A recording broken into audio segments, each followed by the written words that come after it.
All Uh-oh, right, we're on the we're hotspot live, now. guys. We're live now.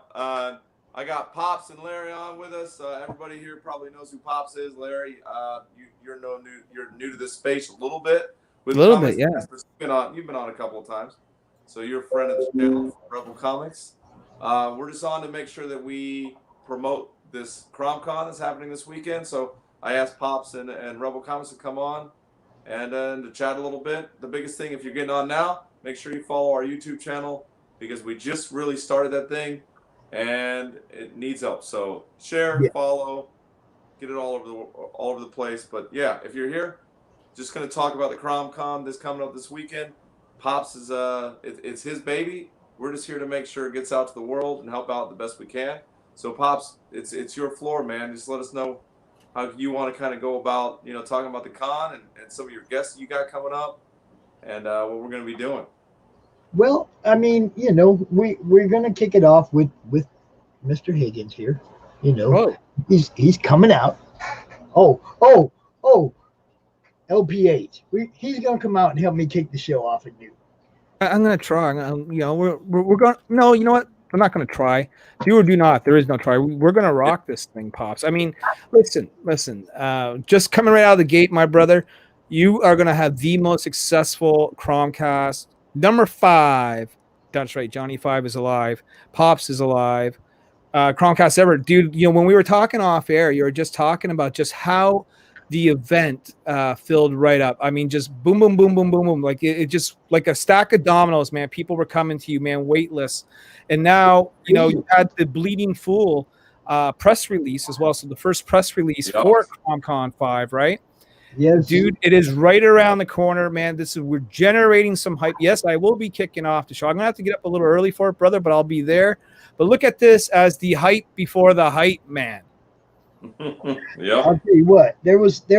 It filled up so fast. I want to tell you how I spent that day. Okay, I started on Monday. I told everybody Wednesday I'm gonna start scheduling, right? So I gave everybody 2 days warning. And on Wednesday, when I got up, I came out here online. I said, everybody wants to be in. Now's time. So the first person, and I started making the event post, and I started making the schedule, which I do in the event post as people join in. I re-edit the event post. I re-edit it every time somebody new adds to the guest list. So I spent the whole day. As soon as somebody would say, "Yeah, man, I'm in," and I'd go edit that guest list, and I'd be like, and I'd get it done, and I'd put it up there, and within 5 minutes, somebody else was like, "Hey, I want in. What times you got?" So I basically spent the whole day editing that post, all day editing that post, and 10 hours, it was full. I think we might have done it in 24 hours once before, build Yeah. up the schedule maybe once before we did it that fast, but this was ridiculous. I had It is. people hit me up the next day going, "Hey man, I want in," and I was like, "Dude, Yeah, there's so we just came off of the San Diego Comic Con that they did the live from your home, right? And we saw some of the things that they did. We've looked at some of the things that you've been doing. You've been doing your cons for a while now. This is the first time through the whole weekend it'll be with Comics Cast. So thank you for letting us throw it for you guys. Like, what is it that is going to be cool about this con for guys that are going to, watch? Are they going to have a chance to get on the chat with some of the artists or people they're fans with? Like, how is that going to work? Well, see, this is something that I've been wanting to do is make it more interactive down the road. Now that I have the capability because of you to bring in more guests and have larger panels, I figured that there's going to probably, maybe not this con because it's a new idea, but Yeah. maybe in the next con we might actually have guests come out in the feed and ask their questions as opposed to doing it in the comments. Actually send them an invite into the feed, come on out, talk to Larry, talk to Joe, ask your question in a little bit more personable, more one-on-one type, interaction, like what I get to do with you guys. I figure I want to open the fans up to what I'm getting to do, you know. Now, I'm sure it's not going to work for everybody. Some people are going to be like, but I got this. It's your time. I just want the guests to know it's your time. You don't have to do that. I'm saying it's something that I think would be cool, not just for the guests, but for the fans as well, to come out and actually be able to, ask you a question and have you answer in real time. I think that would be cool, yeah. Hey, how did you get in with Bleeding Full? How did that kind of come about? That was the Florida Man thing. Chris Braley is Florida Man. He's part of that book. He's the one that put their campaign together. Okay, so he's also the writer or like the guy who put together Bleeding Fool. Yeah, he's like the editor over at Bleeding Fool. And so he helped Mike Barron and Tom Maroney put that whole campaign together. Like he helped design the trailer and all that stuff. So Chris Bradley's hands are deep within the Florida Man. And like Pops is saying, he's kind of a honcho over at Bleeding Fool. So that's how that one came together.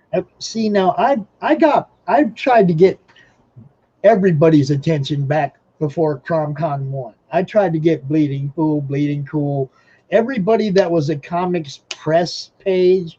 I tried to get them to look at us. I tried to get them to at least post our event post, the guest list, let people know what's going on. And it nobody bit. And I was like kind of angry. And that was during the first con when I was talking, and I had posted about it, like, can't get none of these people's attention. I don't care. I'm gonna do it anyway, right? And when I interviewed Brian Polito, he had seen that post, and he was like, "Dude, don't worry about it, man. They'll come around.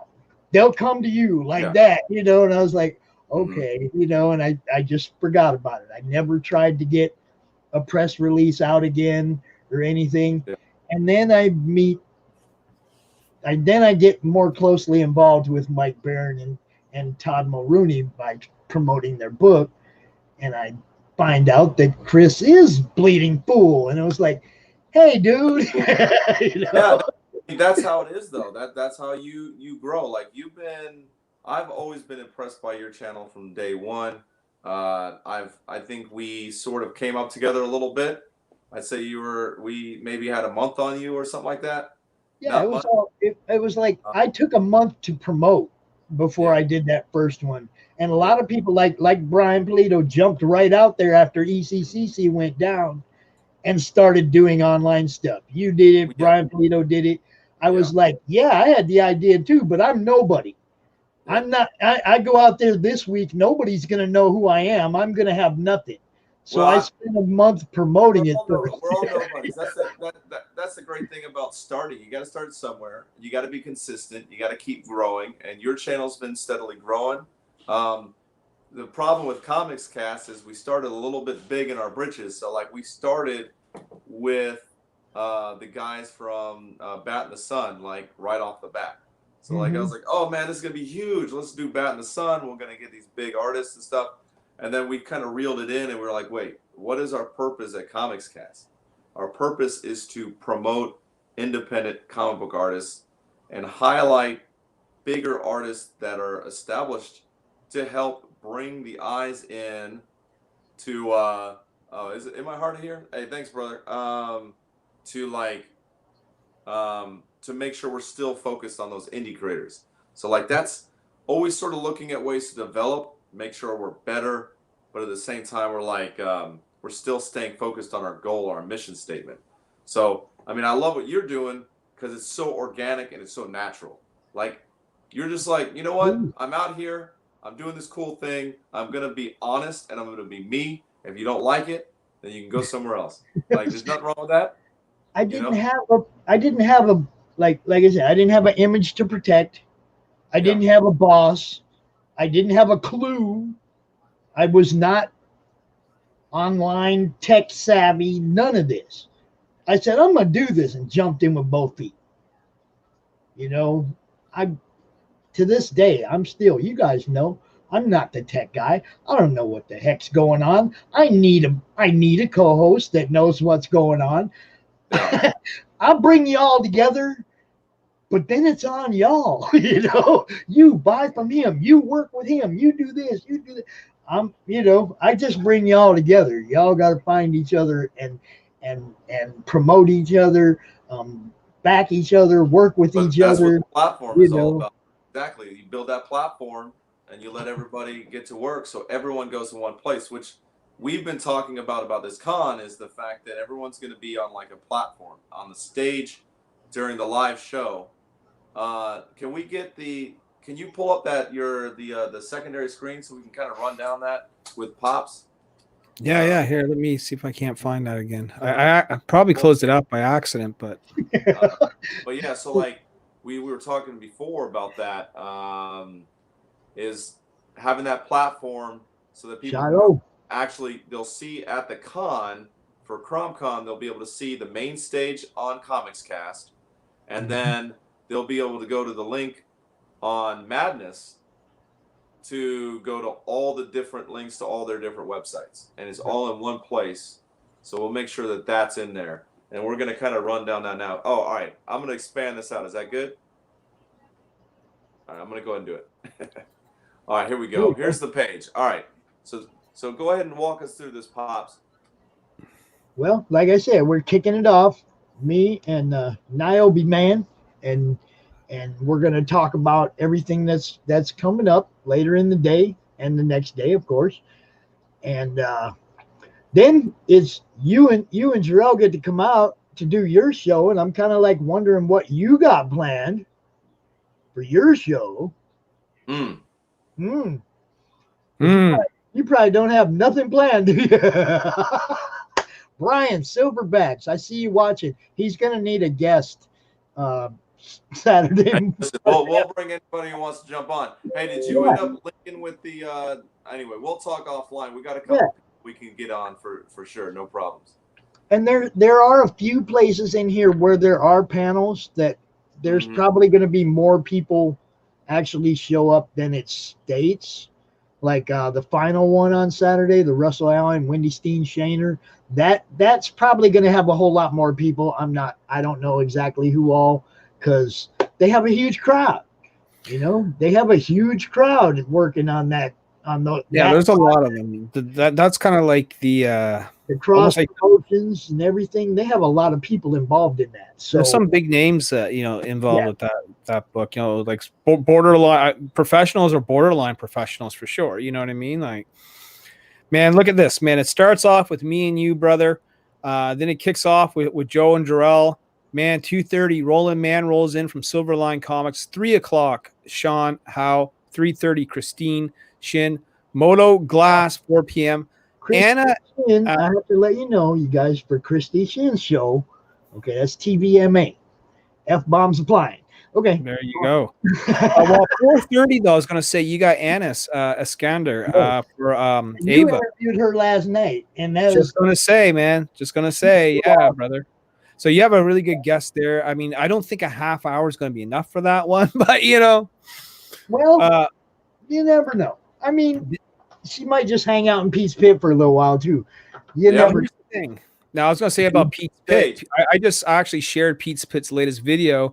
He was doing $10 commissions. He did me a Niobe for $10, full color manga style.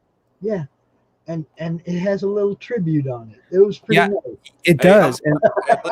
Let me shut down the show just for a second, real quick. Hey, if you're watching right now and you're an artist and you want to get on my show, the door's open right now. So go ahead and message me directly at Joe Tolliver, and we'll make it happen. So if you're an artist and you want to jump on, I'll probably talk to a few other people that might be on panels later to jump on. And then I've got the guys that were on the show earlier today. I don't know if you reached out to them, Pops, or not, but we'll Brewcasters? Yeah. See, where are they at? I don't know what time zone they're in, and I didn't want to try and lock them into something that was 4 in the morning. Time zone. Huh? They're in the Greenwich time zone. GMT. They're on the other side of the world. Let's just call it that. That's what I mean. I didn't want to schedule them in and have to wake up at 4 o'clock in the morning. They'll wake up. They'll wake up. They'll be fine. So anyway, go ahead. Would earlier or later? What would be better, earlier or later? If they're on the other side of the world, then they're ahead of us, right? So for instance, Anna, that's doing the Ava book. For her, it's 3:30 in the morning.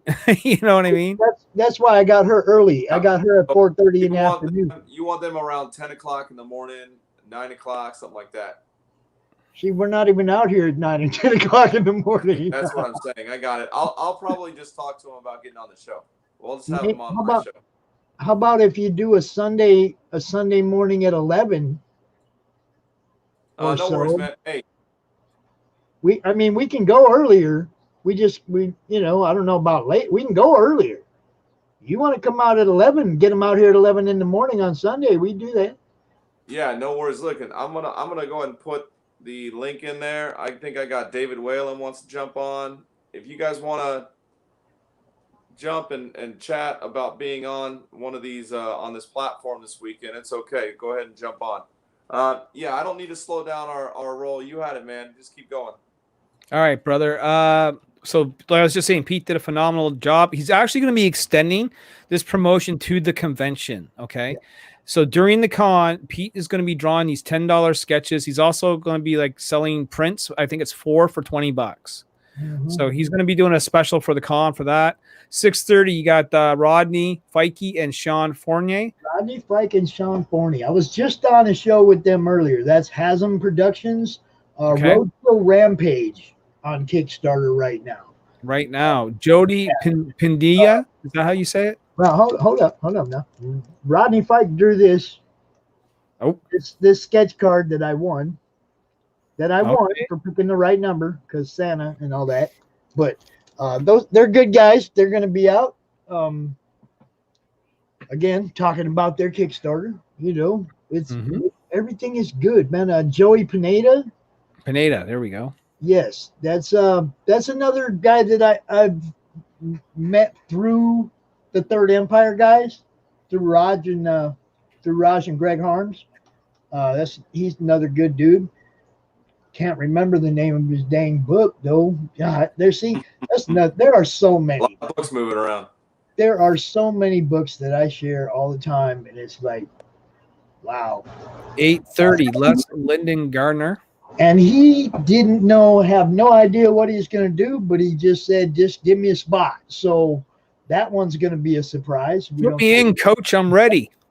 Hi, Mindy Wheeler. Check her out. Hey, jump on if you want to jump on. The link. Yeah, Miss Mindy should come talk to us. At 9 p.m., dude. 9 p.m. is like the event of the event, right? You have the Naughty Fairies crew once again, man. That's like that. Man, those guys are so much fun. Okay, I mean, I got to go hang out with them in a few live feeds now, and they are just a lot of fun. So I'm looking forward to that. Even if they kick me out the feed, I'm looking forward to watching. August 2nd, it opens up with the Third Empire: Raj Mahan, Manuel Soto, Russell Oldham, Eric Dominics, possibly more. Dominguez. I'm sorry. Yeah, what's going on, man? That's a whole bunch of different books we'll be talking about right there in the Third Empire. The stuff coming out, we got Mojo, we got Blood of Gods, Alien Skies, Cold Front. There's a whole bunch of stuff coming out from under that. So, I'll let them go. But there are some special announcements, I think, coming out of that too. Right. Well, speaking of special guests, we have someone new with us here. What's up, Dave? Who do we got? What's up, buddy? Good to see you guys. You guys are rocking and rolling. Rocking and rolling, brother, man. Tell the people who you are and what it is you do, sir. I'm David Whalen. I'm the owner of Correct Handed Comics. You can find me at correcthandedcomics.com, and I write, draw, do everything in comics. I tell you what, if you are a fan of Comics Cast, then you are a fan of David Whalen. He has been hanging with us quite a bit. He's done almost every one of our shows that exists. So thanks for jumping on. And if you are not on this Comic-Con this weekend, then feel free to jump on if you've got time on Saturday during our time slot, and I can hang with you and talk some of your books and what you got going up, sort of kicking off the con. So this is my lazy way of trying to get some people on there, because we're just sort of going to roll in and promote the rest of the con. It's not about Comics Cast. We're just going to promote the rest of the weekend. So it's really that's what we're there to. So yeah, man.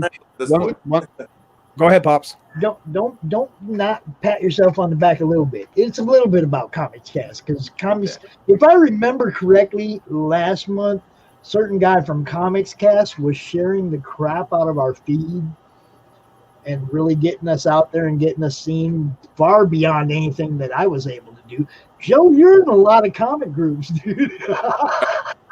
You know, I think it really boils down to getting those links in and keeping friendships is just not being a dick. You know what Right? I mean? If you can do that, that's a pretty big one. And my probably my biggest issue online, and my wife gets mad at me all the time, is that I do find myself wanting to fight for somebody who's like getting bullied, but I don't have blinders on that I only think certain people are bullies. You know what I mean? You can be right, center, religious, not religious, whatever. And if I think you're bullying somebody, I'm going to stand up and probably smack you in the mouth. But for the most part, I'll probably just troll the crap out of you. So that'll get me in trouble online. Every once in a while, I'll get a little heated, and I'll let my my troll flag fly a little bit, and then my wife looked at me, and I had to put the flag away and go sit my ass down. I'm the last guy to say I haven't been caught with a fish hook in my mouth. Yeah, every once in a while. But you know what? If I damage my brand, because at the end of the day, if I can't promote people and build this cast, then I'm hurting everybody else. So I try not to do that. It's not helping anybody if I'm just stepping in mud to look like I'm stepping in mud just to be mean. So I just try to make sure that the mud I step in has no label on it. Yeah. Because as soon as you step in some mud with a label on it, then they want to put you on one side or the other, and it's like True. I spend a lot of time stomping on all the mud. Everything's got to have a freaking label these days. So, all right. I've been dealing with that kind of stuff a lot. I always try to make sure they know I hold no affiliations. I just like to draw, read anything comic books. Let's do it. If you got something to say it. Let's listen. But yeah, it's really hard how to maneuver between all that political stuff and the yelling and the screaming. I just want to make cool comic books. Exactly. Make comic books and start selling them. I've been thinking for the last 4 or 5 days, I've been thinking about how to make time for myself to do my own comic. And instead of doing a full comic, what I've been thinking about doing, and it's really because I read Calvin and Hobbes to my my 5-year-old. Are you going to do strips? Calvin and Hobbes is the secret to life. Yeah, so I've loved it my whole life, Calvin and Hobbes. Mm-hmm. So I was going through it, and I'm like, why don't I just do this? I'm gonna do my blood bow and axe story that I've been wanting to do for a long time, but just do it in the weeklies. The strips. Yeah. And what I'll do is I'll do it live on Comics Cast while I'm producing it, and then I'll have like challenges where I'll be like, okay, what do you want this next story, the main villain or whatever, to look like, and then put it in the strip for the next week. And you can put that up on Webtoons, brother. You know what I mean? Hold up, because we're talking about a whole bunch of original art. Yeah. Okay, because I know you draw with your hands, you draw on paper, so all of these would have an original. Right. Now, So what are you gonna do with the original? So what I was thinking about doing, and I can't believe I'm going this far. This is like the farthest I've gone towards me in a long time. If you want to learn more about me, go to my own page. real quick. What I'm thinking is do about 50 of them, and then put it in a book, and then do a crowdfund, and then I could sell out. So that's funny. I'll sell the prints out, right, as a full book, and then I'll sell the original pages out as like perks and stuff. So that's my thought, brother. Yeah, I like the idea. I like it.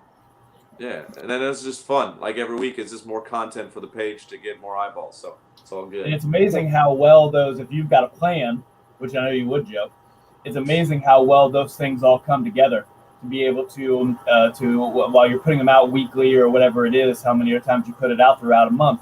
It's amazing how the story can progress so naturally, even though it's not like just 24 pages of a book. It's 6 panels, 3 panels that how many panels you want to do. It's amazing how wonderfully that can come out if the price is right, if the plan is right. Yeah, and I would go off of I would be picking your brain on this because I've never done a creative build like this ever. I've built a lot of things. I've done a lot of video content. This kind of stuff here comes naturally to me.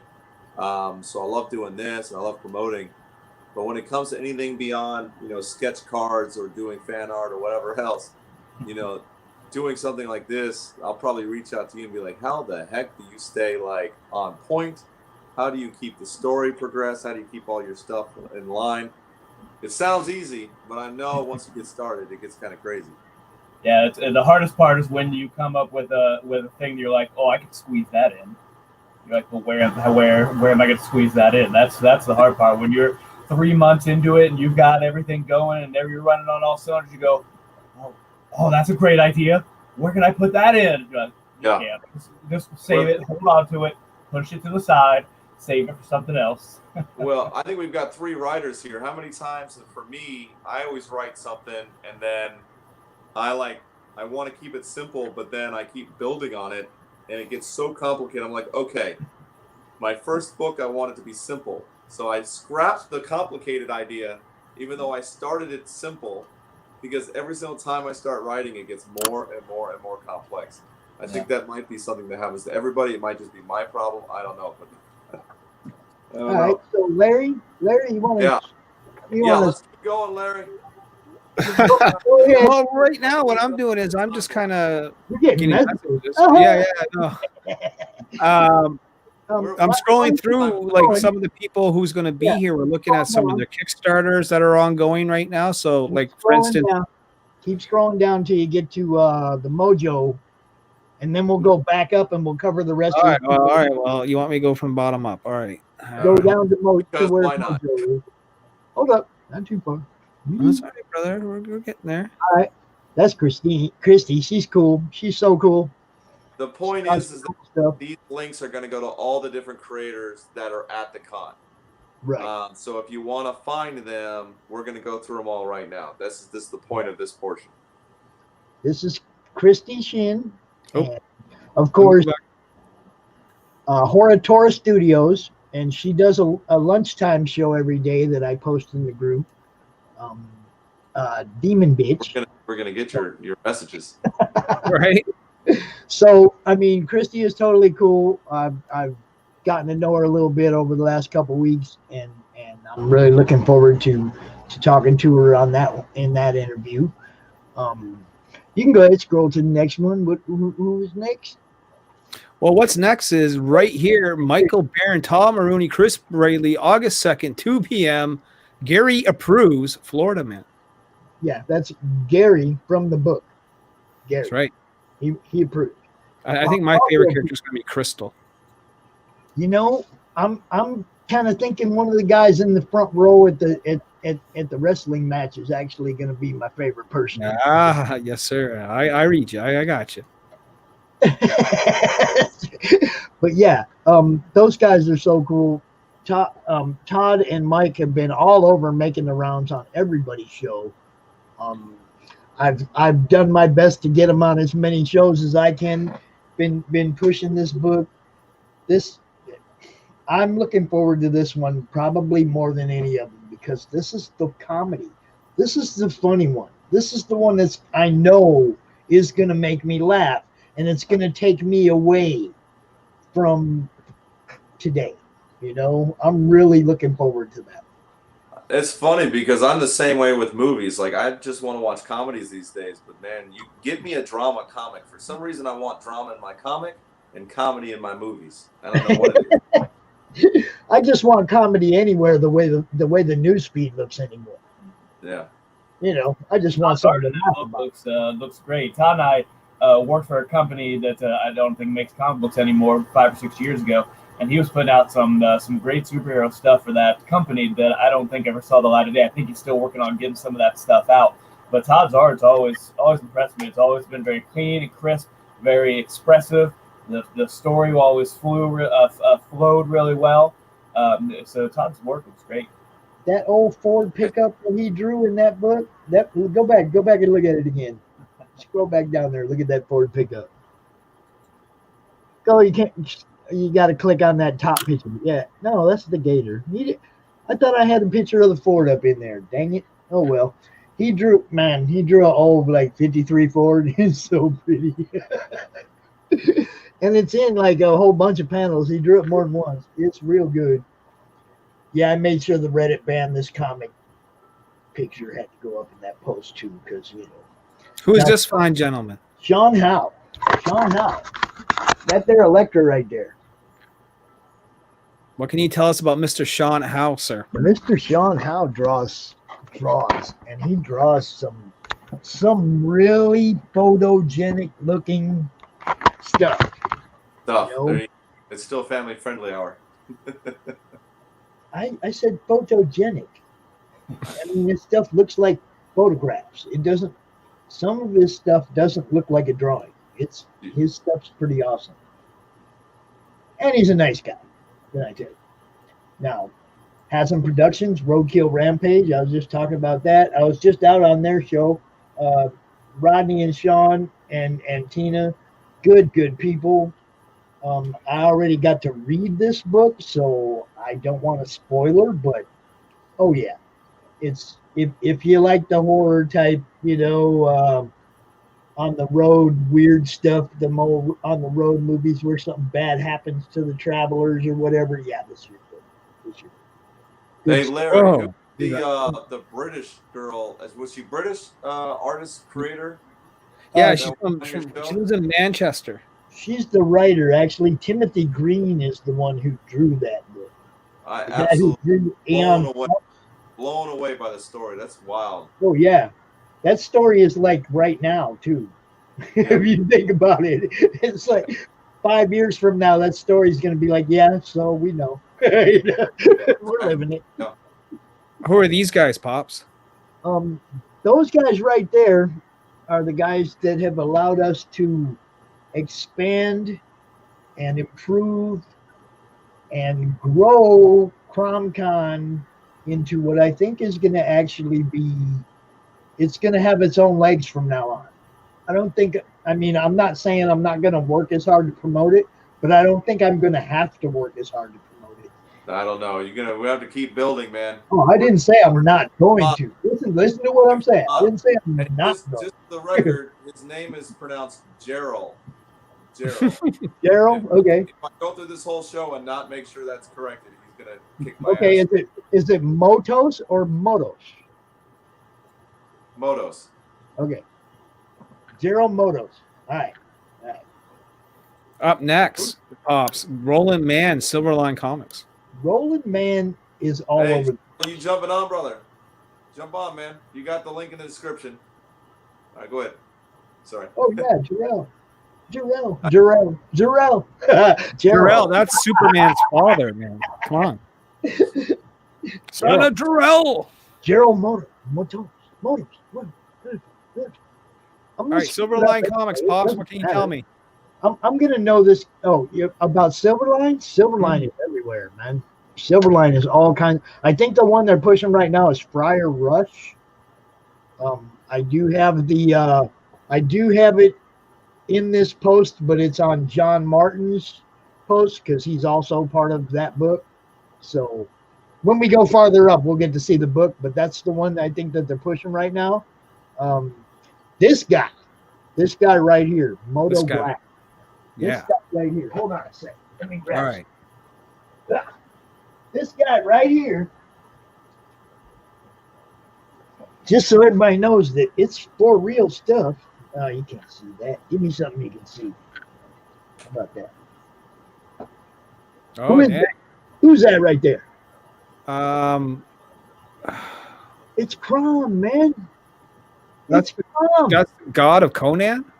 No, it's our mascot. Oh, the damn. Comic-Related Madness mascot, Crom. Hail Crom. Now Moto did this for us, and he sent it to us, and I wanted to give it away in the last con, but nothing worked out where I could do the drawing. Now it was also something I was going to give away when somebody got to 50 backers on their book, but they canceled their book, so I again cannot give this cup away, but I'm trying. I'm sure we can find it at home. Pop. I've been trying to Okay, give it. so this was her book. This was Yes, this is her okay. book. Anis Eskander Mhm. and Timothy Green II, who was the artist for Aeon Flux. Yeah, the Eon Flux, the graphic novel, absolutely. Plus, he's been a part of like comics for Marvel and DC. He's been doing comics for 15 to 20 years. I'm not sure if that will actually show us the Kickstarter. Yeah, it will. So there's just a brief look here at her Kickstarter. Wow, she's up to 8,700 overnight, dude. Oh It yeah, was- man. She's Wow. spot up a bit, bro. You got her some hits last night, bro. Yeah, she got 3 backers on my show, I think she was Oh, saying. Gone up a little more than that since then. I think she did pretty good last night. Yeah, not too bad. So you're going to be able to talk to her this weekend, man, and she's a pleasure. You know, she'll definitely talk your ear off, and she definitely knows the lore and the subject matter. You know what I mean? Like, And she's fun to talk to. I mean, I had the opportunity to talk to her last night finally for the first time, and I tried not to ask her any questions because I got her this weekend. So I got my own set of questions for her. yeah. So Timothy Green II, Marvel, DC, Dark Horse. He's known for works on Star-Lord, Eon Flux, Red Hood, Rocket Raccoon, and Groot, amongst others. And So like I there said, you go. if you were a fan of Eon Flux, you're gonna love this. This is right down that Oh yeah. futuristic, controlled environment type thing where the world's trying to break back out or whatever. You know what I'm saying? It's definitely some good sci-fi take you there thing. And I'm really all of looking this, forward to it. all of these are linked in the event post for the Crom. So just go down to the what's it called, to the comments. But again, we'll tie this we'll tie the link in. Yeah, I also threw the link in the YouTube chat. I'm not sure if it's showing up, but I put it in there. Oh, okay, great. Yeah, I don't see it in ours, but maybe it's in that YouTube. Yeah, well, I site. mean, like sometimes you have to be a moderator to actually be able to post links, but I attempted it. You know. Yeah.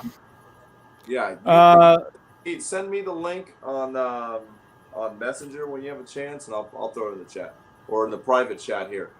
If you go to the private chat, I'll put it in the group chat. And all of these people, all this stuff is all posted in the group on a regular basis. I promote all these people's projects. I pretty much try to at least pop them up once a day in the group. You know, I try to. I'm sure I forget some people, but I do my best to try and promote everybody at least once a day in the group, whether they're in the con or not. If they're a group member and they got a live project, I don't know, some of you know about the banner program that we have,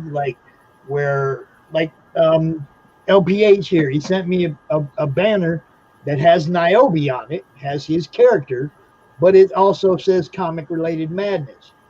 And I have like 9 or 10 different live projects right now, and every day I put a different banner up over the group.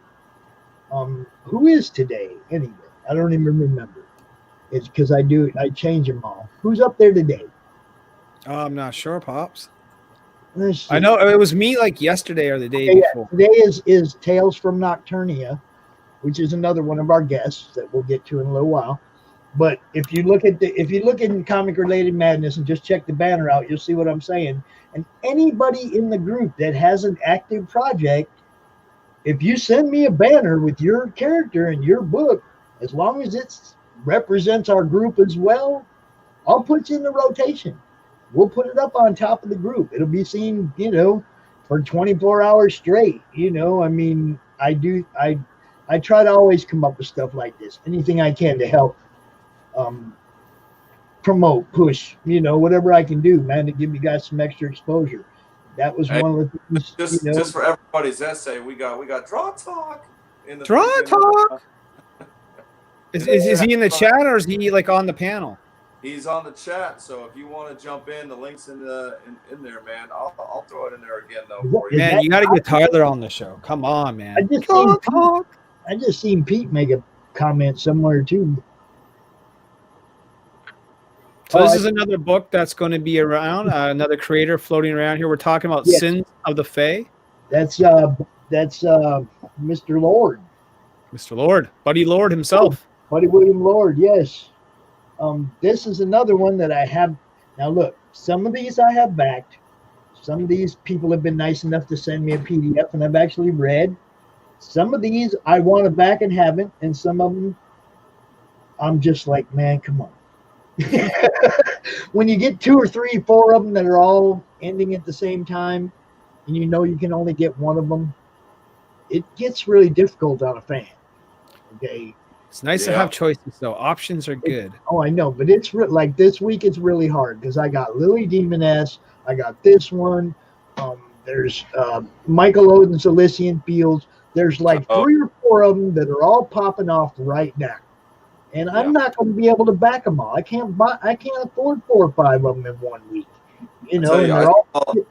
He was nice enough to send me Elysia Fields to take a look at it and give him some feedback, and it is a great book. It's very nice. Oh, I know, and because of what he told me about his future plans for Odin, I'm pretty sure I'm going to have to back that one.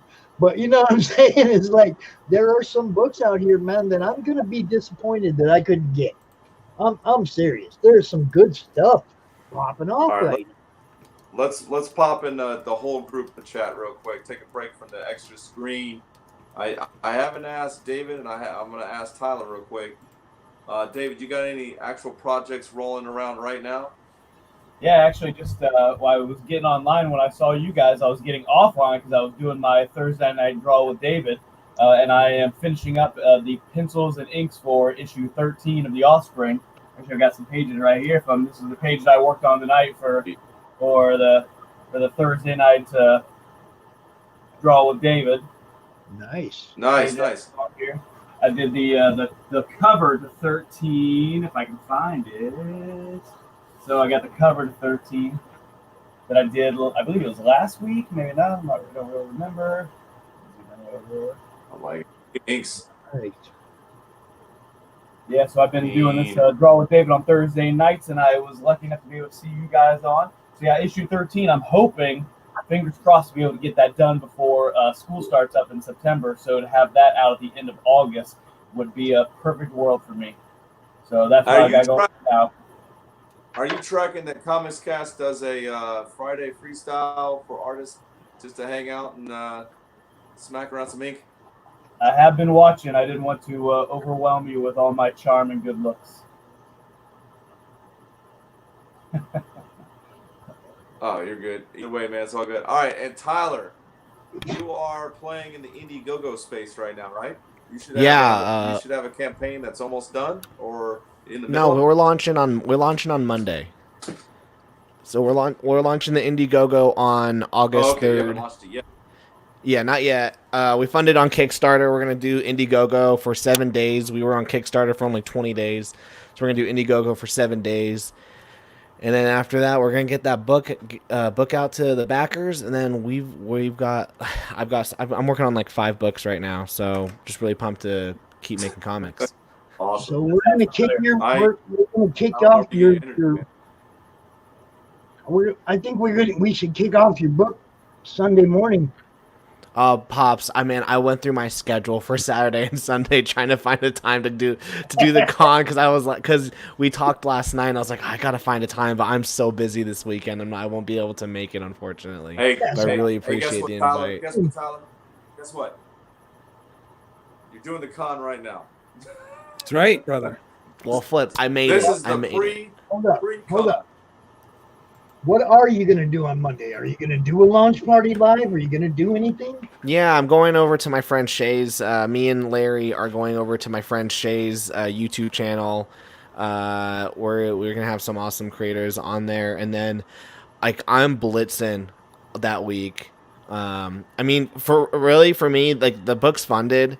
The Indiegogo is just an extra. There are some people who will only back on Indiegogo. So it's really there. I mean, the funding goal is $100. If one person does it that buys the book, that's totally fine. But it's just that's why it's only there for 7 days as well. So it's just to get the few people who are in my fan base who are like, Tyler, I only do Indiegogo. So I'm gonna throw it up there. My mom being one of them. Your mom only backs Indiegogo? Hey, I know a few people. I want to hear the story. I know a few people that are about tired of both of them. If you want to know the truth, I mean, it's too many games, man. Let's just. Hey, listen, it's one of those things like start off the hero, but if you live long enough, you become the villain, kind of thing. It is what it is. Yeah. There's the thing is, people are like Tyler, why did you do only a 20-day Kickstarter and only a 7-day Indiegogo? It's because I hate crowdfunding. It's so exhausting. I'd rather just like the 20 days of me crowdfunding were 20 days of me not actually creating, of not actually making comics. I mean, it's really cool to get the support, and I love it. And I still did videos. The reason why I'm watching this is because I'm uploading a video right now on YouTube for tomorrow, and I was like, okay, let me get some background noise while I wait for my background. So but you yeah. were watching on YouTube, right?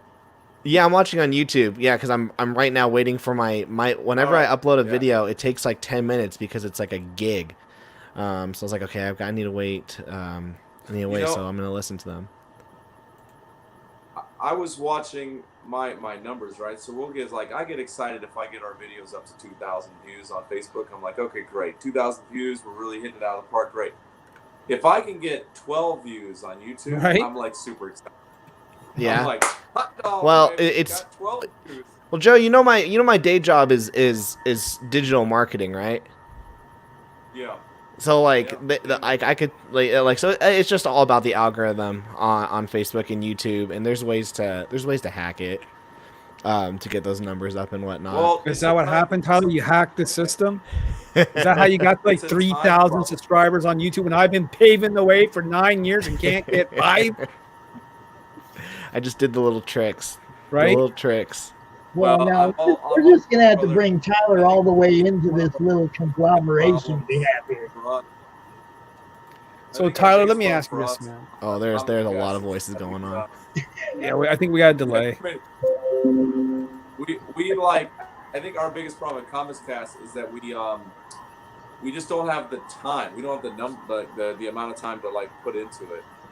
Like the biggest I don't know. You guys do a ton of. You guys stream so much. Everyone is going crazy. We stream a lot, and that's what takes all of our time away. So he's like, "What's going on, Chuck?" Teach me.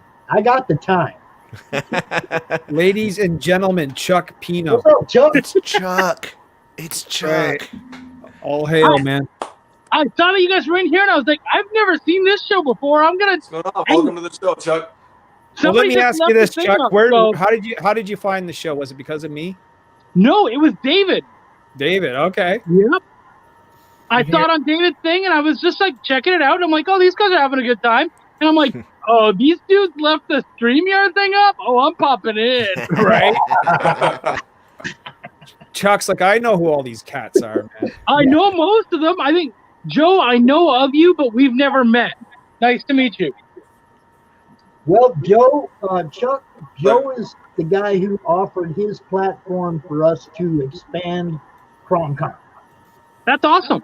So that's what I say. It's like, he's got the tools, and I got the show, and we're gonna make it bigger. No, nice. On top of that, Chuck is an editor of comic books. I'm gonna go ahead and drop out because I'm lagging really bad on this iPad. But you guys keep pushing forward. I'll talk to Pops offline. But yeah, I've got 3 computers that have gone down now. So I'm on my last thing, the iPad. The last legs of survival. About 15 minutes or so, it just gives up. Shame. It just gives up, man. You better get ready. So I really appreciate everybody getting on, man. I mean, this is this is like the laundry list of like all my favorite people online right now. So this is pretty cool. Obviously, Gerald, I love you, brother. I know you're working, so you're not on there, but we'll talk more. And I'll hang out with you guys later, all right? So, Peace out, brother. Later. All right, that's it. I've just officially taken over Comic Cast. Boy, she's going downhill now, brothers. Actually, Larry, you are in charge. You are, well, I mean, you were in the middle of something and we kind of all like blew it up anyway. So No, man. I mean, listen, this is cool where people could just kind of pop in, say what's going on. I mean, Chuck Pino, brother. I was about to say, you're an editor of lots of comics, and don't you have a crowdfund thing that you're involved with ongoing right now? Shit, I have a couple. Swords and Sorrows, I think has Swords and Silence, I think has another 24 hours. Oh, that's it. Okay. 150 backers on that one. Like, it's incredible. It's a beautiful looking book. That's our second book in a trilogy, and then I'm also doing Seed Seekers with Martha Schwartz. Yes. Awesome. Well, I got art in that book. I see a whole bunch of that one, but I didn't even know about Sword of Silence until like 3 days ago, dude. Or I'd have been popping that dude up all this time too. So it's funny because what happened was that guy was doing pretty well a couple years ago, and then he just kind of shut down, disappeared. Yeah, and so he came back to me and he's like, "Hey, I want to do the book again. Like I wanted," and actually, this book was never supposed to happen. Swords and Sorrows was supposed to be all by itself. And if you read that book, it's really just like kind of two nameless samurai style characters. Mm-hmm. And when I was editing it, I said to him, I said, "Hey man, the issue is that the dialogue is really rough here because you don't have personalities." And he said, "Well, they're just like, they're nameless people." And I'm like, "Yeah, but you can't treat them like nameless people. You have to have a background for them." So we sat around and we made backstories for them. And I said, the backstory will never come up, but it gives them depth and it gives them personality. And so he did that. He really loved it. It worked out well. And then he went, shit, now I got to make more. And so, because he fell in love with the characters.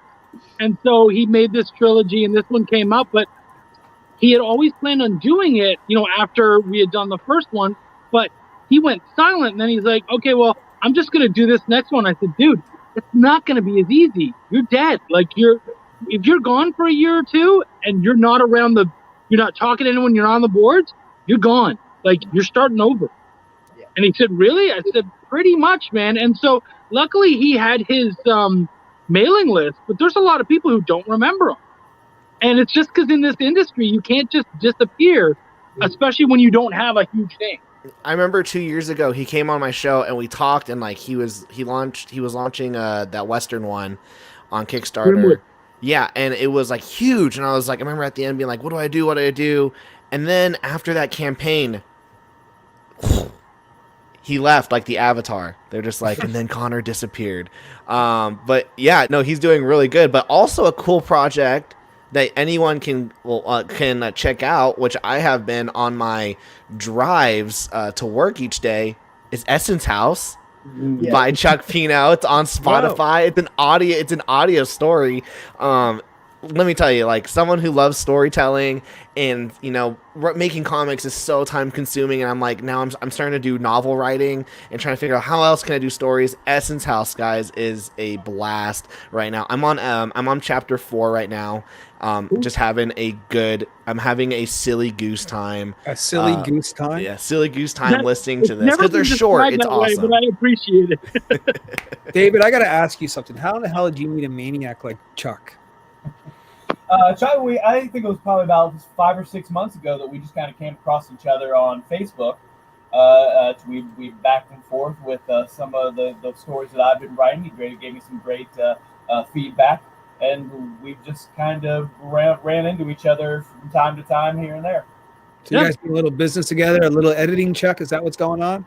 You know what? Most of it has just been kind of, buds back and forth stuff. Nothing concrete yet, but you never know what happens.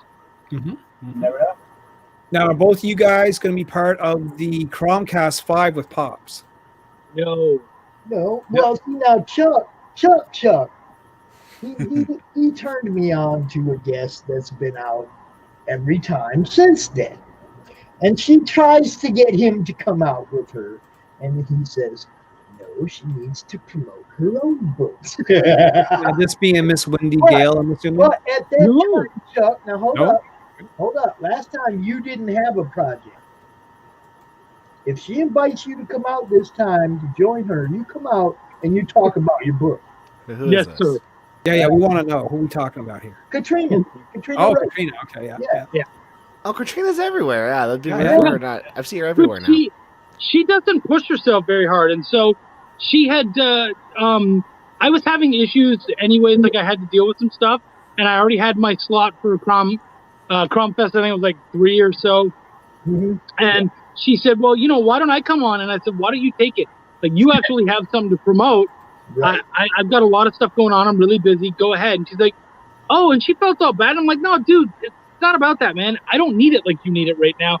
Get out there." And she's like, "Well, why don't we do it together?" And I said, "Because, as I'm sure everyone knows, kind of have a habit of taking a little bit of hot spot. You know what I mean?" So I was like, no, just take all the spotlight. You're fine. Go ahead. Well, Do not it for only yourself. It's that, hard when I mean, Chuck sometimes- is so good looking. You just go like. Sometimes Chuck, you go just away. have to throw the kid in the water to see if they can sink or Well, swim, though. You know what I and mean? But But also, wham. but also at the same time, like you said, he didn't have anything at that time. Mhm. Now he does. So if she throws that offer out to him and Yes, he sir. turns her down, I'm gonna be like, now I'm hitting you with your own advice, bro. Now it's personal. Get out there and promote your book. Okay. You see what I'm saying? Because you No, guys, I feel you. that's So, what- guys, I'm going to switch the topic around a little bit How because about we go apparently back? I'm in charge, right? So, We should go back to that guest list. oh, okay. Well, We should go back Yeah. to that a little bit because then we'd be covering these people that we're talking about out of sync. Yeah. I Hey, tried Larry. to do that for an hour straight, brother. Hey Larry, I gotta bounce. My video uploaded for tomorrow, so I've got. Uh-oh, to he's got to go okay. to work now. All right, you go ahead and bounce, brother. Tyler, hold up, 1 minute, I'm Tyler. ready. You said something about you love Matt and Steph. Oh yeah, I love Man Stuff. Well, see now they're finishing up the show one night. They're the final ones out here, like 9 o'clock Eastern till whenever. If you are free late at night and you want to come out and say hi to some of your friends, people you like, I'll jump on. I'll hit them up. I'll hit them up and jump on. Yeah, I love Man Stuff. They're the Have you met them? they're the kookiest duo. Like they just have a fun time. What, Chuck? Have you met them? Oh yeah, they've been on my show a couple times. No, I mean met, like hung out with them. Nah, dude. Like, I'm terrible at traveling. One day I'd love to go to Florida and see everyone. I almost moved to Texas, and I was gonna be like, first thing I do is I'm gonna go see Chuck and Shane. I want everybody to come to Grand Rapids Con so that I can meet everybody because that's Yeah. the closest one to me. Well, we Tyler, have- I'll tell you this, Tyler. You're jumping out in the right time because I was going to start bitching about shipping. You know what I mean? Oh, are we on? Are we? Oh yeah, are we can bitch on? about shipping, but guess what, guys? My book Entity on Indiegogo on August 3rd is only $20, 100 plus pages, and it's Yes. free shipping. Yes. There you go. 100 pages, $20 shit. Free shipping, and guess what? I did the math on seeing how much money I'm making off this project. Guess what? Not a lot.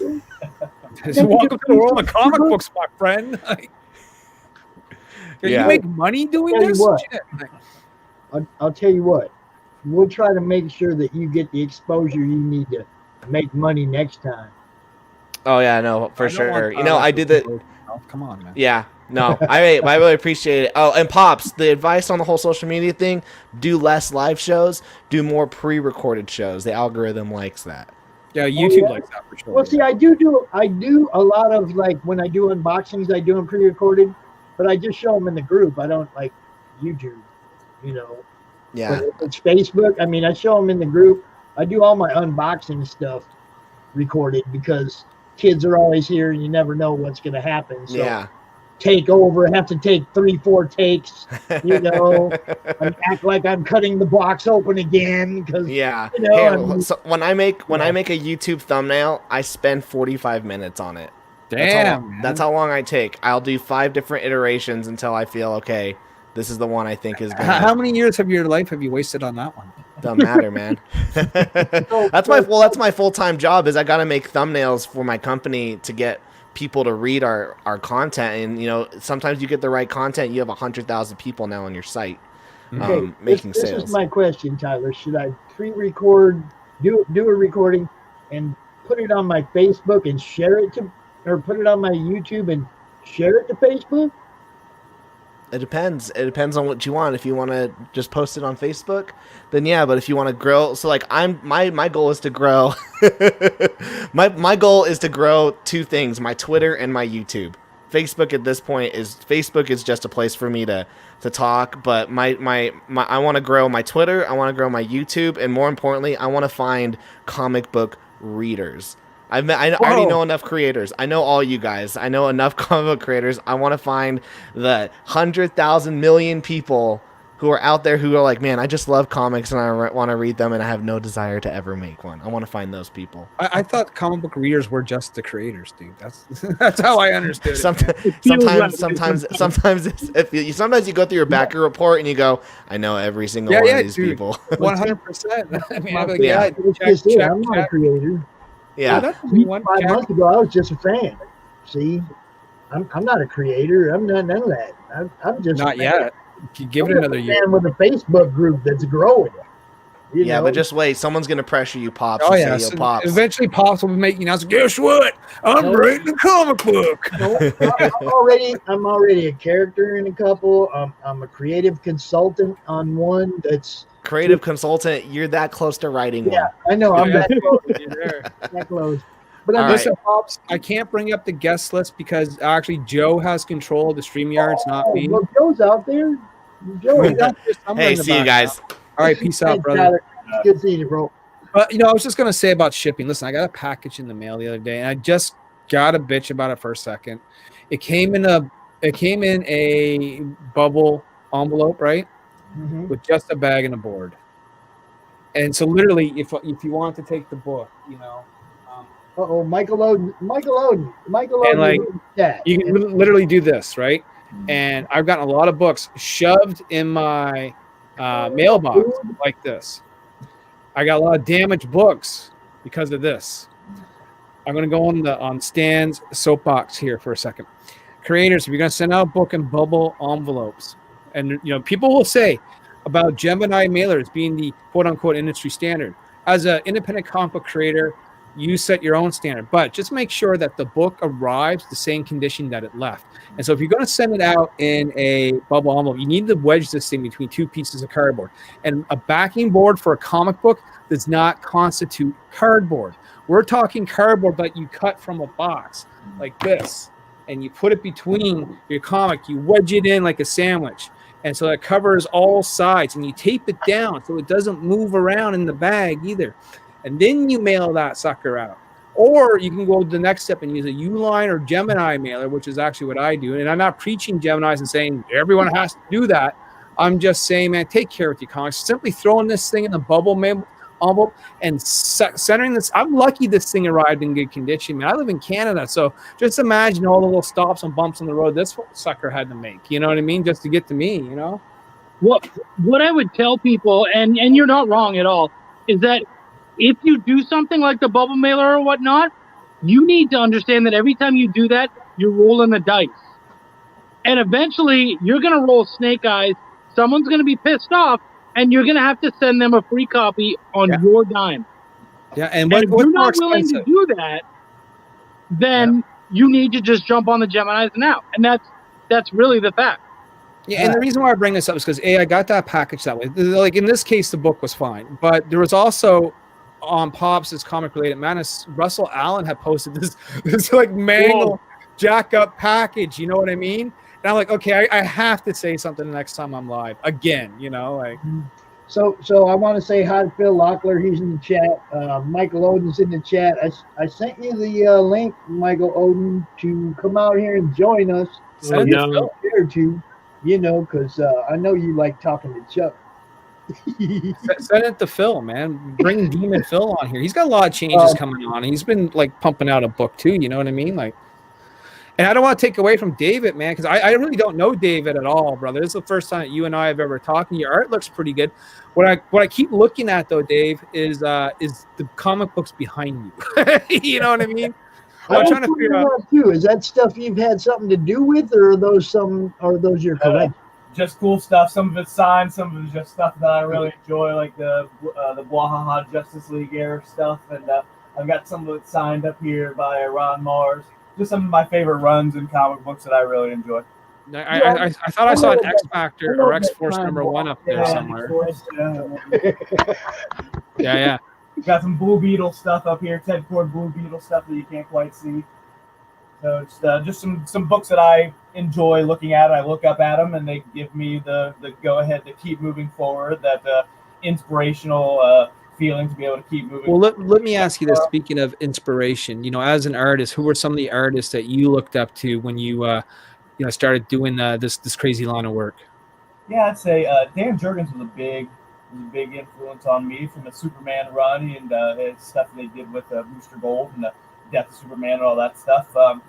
Frank Miller, the darkness of his work, especially on like Dark Knight Returns and Dark Knight Rises, all that stuff. I really enjoyed his very like moody panels and how he was able to move you from panel to panel with all the darkness and knowing where to put it, knowing how to be able to create that mood. He was a big influence on me. I think that a lot of times just looking through comic books, you find what you like and what you don't like, and you try to incorporate it, and sometimes it gets kind of skewed in your own brain about it. I think with my style, I've always tried to find that the fine line between simplistic and detailed, lots of shadow, but still trying to have nice, clean line work. And I think I've found a good balance of trying to have lots of solid darks, but still having those solid details in there, like Jim Lee would. Jim Lee, I think, is the master of those really thin line details. Who I don't think anybody at this point does it any better than he does. But by being able to try and find that line between really solid whites and blacks, but still having those details in there. And I would say Dan Jurgens is another one that really does that really well also. So I would say those are my biggest influences. Yeah. No, I mean, you bring up some really good names. Frank Miller, of course, legend. In this business, especially, you associate Frank Miller with the ranks of Daredevil or the Dark Knight. You know what I mean, or Sin City. Some of these most absolute classics, man. Chuck, let me ask you, brother. You got your hands, in a lot of pots, man. You're seeing a lot of work come across your way. You're seeing a lot of projects. You promote a lot of projects, of course, with the likes of Rob Anderson and Varian Grant and a whole bunch of other people. What are some of the stuff that's hitting crowdfunding that upcoming that you might be really excited for? Something that hasn't been launched yet, but you know what? You want to give it a shout out or a pump, you know what I mean? Little rub. Oh, wow. Coming up. Okay. This is going to seem a little biased because I'm a part of it. No, that's all right, brother. In October, Cthulhu Invades Oz. And that is going to have some of the biggest names in indie comics in it. It's run by Travis Gibb, but it's got people like myself, Kyron Silva, Ryan Silverbacks, Russell Nolte, like just an awful lot of really cool names. Greg Anderson Alisi, like just a lot of really, really cool people on there. It's going to be an amazing book. And what's really cool about it is a lot of people, I know we hear about anthologies and you just like, oh, whatever, a bunch of short stories. But these are actually short stories that follow the timeline of Oz being invaded and slowly destroyed by Cthulhu and his army. And so it's neat to see all these short stories build into one bigger narrative. So I think that's going to be a gorgeous book. Everybody's just banging out amazing stuff. I've been lucky to be able to see a lot of it from behind the scenes and, of course, help with a little bit of it. So I think that's going to be a killer book. I know that Broke Down 4 is coming up soon. I know that we're going to have more of Harlan Buck coming out soon, which I'm a big fan of Scott Weldon. I love his work. Terraform's got its books coming out soon, so they're going to be hopefully showing off what they can do. So kind of excited about that. There's an awful lot of cool stuff happening, man. Let me ask you this: do you think there's too much or not enough? Oh wow, I think anyone who says there's too much, it's just loves what is going on. Like really, that's like that's the best problem on the planet to have, for there to be too much good stuff. Yeah, that's what I was The saying. fact, when you have to pick between two fucking really good books, lucky you, because there's people out there who are like, there's nothing good to eat, like there's Right. nothing good here. I would hate for them. First world problems, then. There's somebody the other day said that there was that Varian and those guys were never promoting, and I guess myself didn't promote any Kickstarters, and all we ever talk about is Indiegogo projects. So this morning I got up and the first thing I did was went through and posted Kickstarter after Kickstarter after Kickstarter after Kickstarter, good stuff from people in my group that are on Kickstarter. And I was like, how can you say we're not? I'll tell you why that is. Some people might get mad when you do something like that, even though you probably did it without even knowing. The problem is it's the polarizing divide between Kickstarter and Indiegogo. See, somebody was calling them out and saying they never. And I was like, no, that's not true, because I wouldn't know half these people if it wasn't for their show. Mm-hmm. You see what I'm saying? Anybody who knows me knows that predominantly I go through Kickstarter, and that's what I tend to do, just because I really like the platform. But I have no issue with Indiegogo. And you know what? Kickstarters get their love all the fucking time. So the fact that there's a couple channels who tend to focus on the Indiegogos, shut the fuck up. David, have you let them do their fucking thing? But David, have you ever crowdfunded before? I haven't. I'm a one-man band. I do it for most of my books. I've done it all myself. So I really haven't had to pay anybody. The only thing it costs me is time.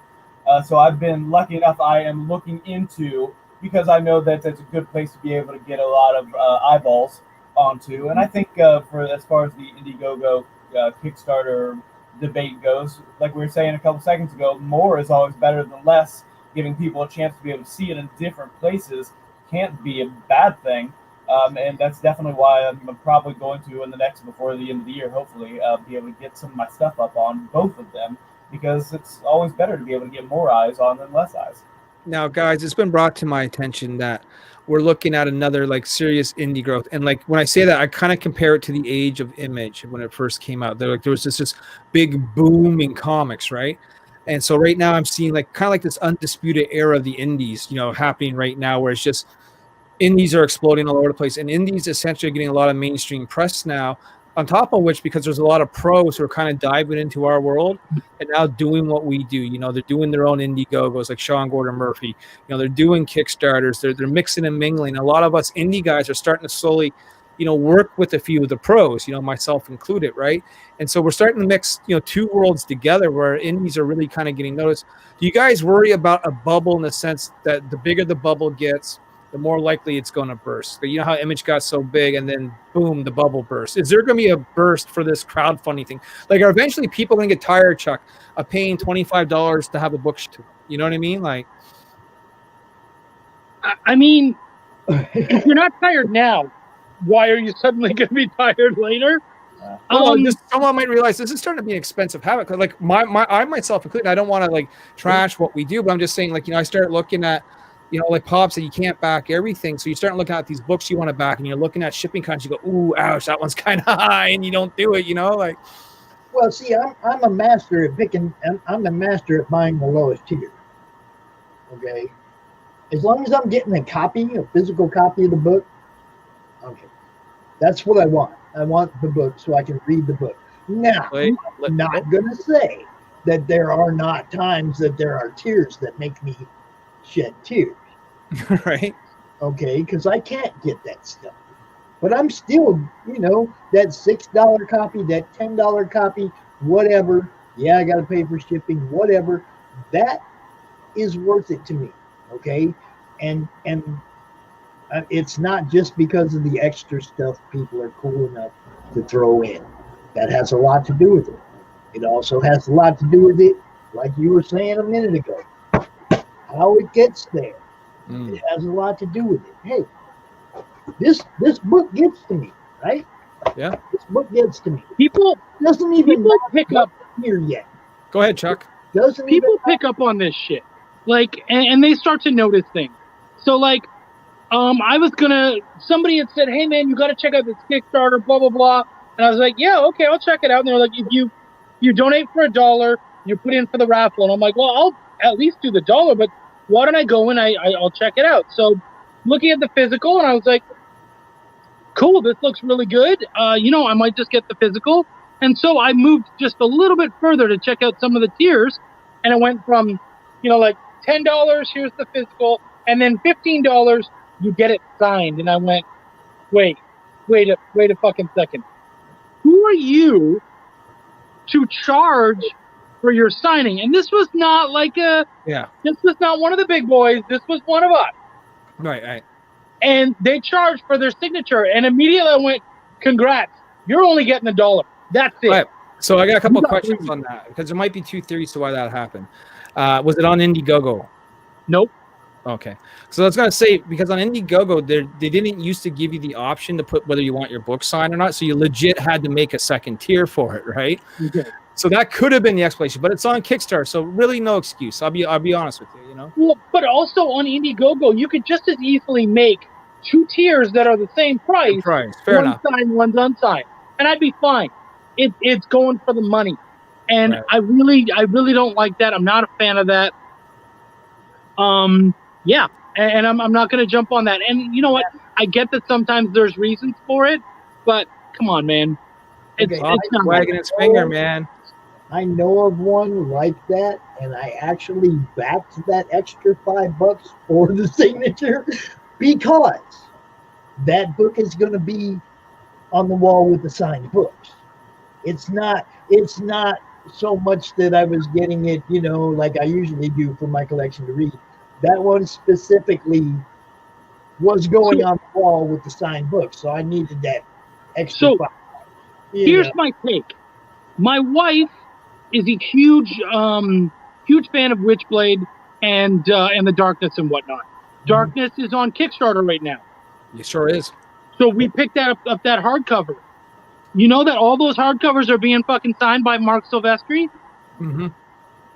If Mark Silvestri is going to sign a damn book for free, Toledo's who the fuck are you to charge me anything to sign your book? That's my thought. Sure, but there's a lot of people that have been charging for signatures for a long time.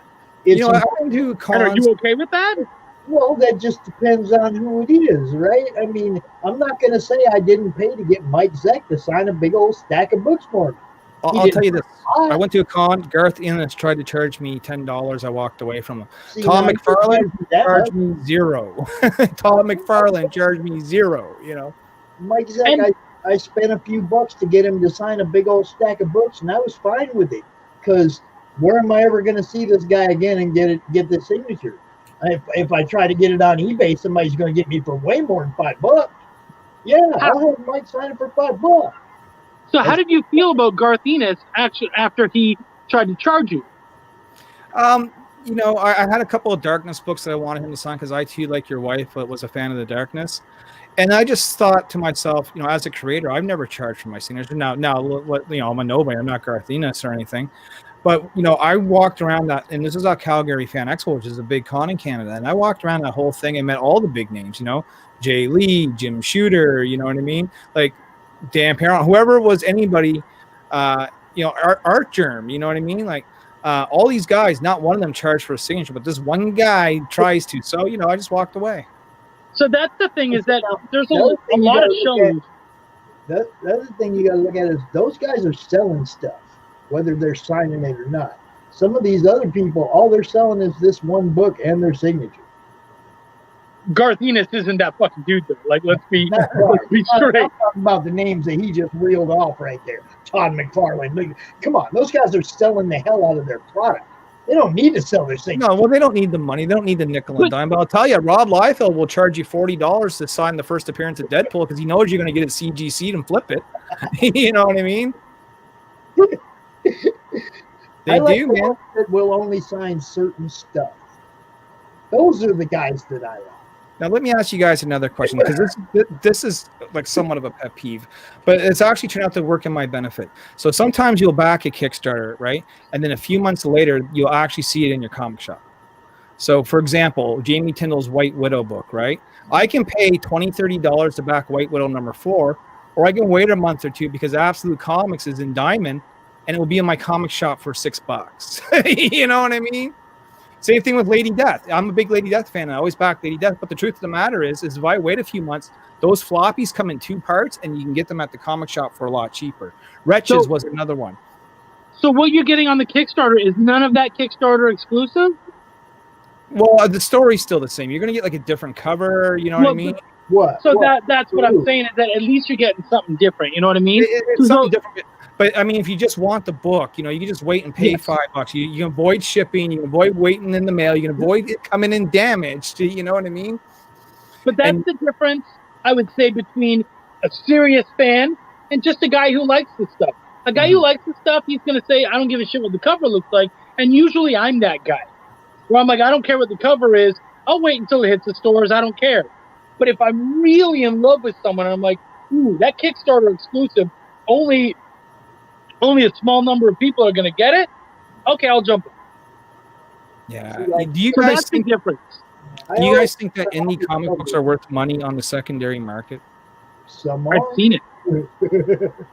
You know what I mean? Like, if you talk about like small print runs, right? So like for me, I got the Paul Green cover, right? You know, I'm gonna show myself here for a second. The Niobe, you know, this is probably our big A-lister guy, right? You know, he's done work for, you know, Lady Death and Zenoscope Comics and a variety of others. Now I only have 125 of these, and I sent 5 of these to get graded. Now, if I go on eBay and say rare Paul Green cover, only 125 printed, rarest Paul Green cover, because it just might be. Here's the 5 CGCs at 9.8. Them things are probably going to sell. You know, I'm just saying, right? Like, I might have a better example for you, though. Sure. I always get the homage cover, the Lady Death's homage cover. Every Kickstarter, that's the one I get, the homage cover. That whole line up there is all Lady Death's homage covers. That top Gotcha. row. Now, dude throws in his exclusives in his Kickstarters, where he'll do 13 metal covers, just 13 books, John Boy Myers. 10 of them go randomly in this 2,000 packages. 10 of them go randomly in these 2,000 packages. Number 13 of 13.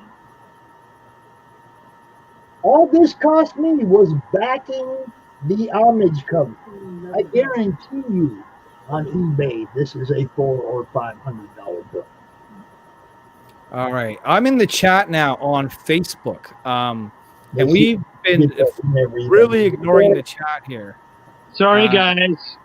So Phil Lockyer says, moving truck is loaded and the studio is broken down in there as well, just supporting the indies. Yeah, he's moving this weekend. That's why he can't come out. Yeah. So he says here, though, the indies are on the rise due to a long overdue exposure in the industry.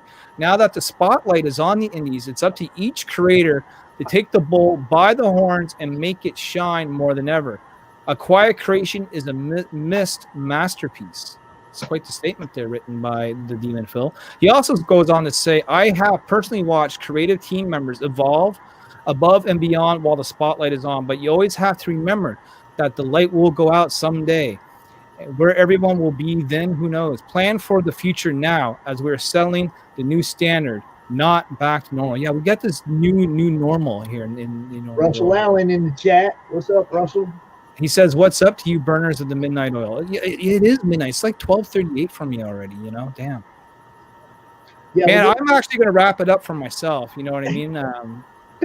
If Pops wants to keep this going, he's more than welcome to. But brother, I'm in Canada, dude. I'm sweating to death, man. I gotta like drink an ice cold glass of Coke and step outside for a minute and cool the hell down and have a smoke. Well, have a little puff. You know what I'm saying? Like, hold up before you leave. Let's run through the second day real quick, because we kind of like. Dude, I told you I couldn't bring it up, man. Oh, like, you lost it? All right. We know Pops is one smoking. Every day. But here, what I'll do is I'll let Pops talk about that. I'll say my goodbyes. Find me, Rebel Comics XXX on Twitch and on YouTube, Facebook, of course. Niobe.com Gumroad.com. Gumroad. Gumroad.com/Niobe Comics. I just made an update to the web store. Steph Wilson covers are available on their own now. Hold on. What are you doing, Pops? Yeah, there you go. Steph Wilson is on fire and is everywhere. Steph Wilson has done over 30, 40 comic book covers in a year. You know what I mean? Just like first year on the scene, so. I remember when that guy was eBay exclusive, and he's Yeah, all right. place now. So yeah, back Niobe comic in Kickstarter towards the end of August. We're coming out with number 2, man. We got CB Zane, we got Paul Green back, we have Matt Weldon from Punchline, man. We got Steph Wilson back, we got Samir Sameo, man. In talks with Mr. Randy Green, who used to do Witchblade. If we're gonna do one final cover, you know what I mean? It might be him. So, we'll see. Also, I might have a possible publishing deal. Niobe's being reviewed by a well-known company right now, and I should know soon. And so hopefully I get to make, if the news is all good, maybe I can make the announcement on your show. You know what I'm saying? But we love exclusives, right?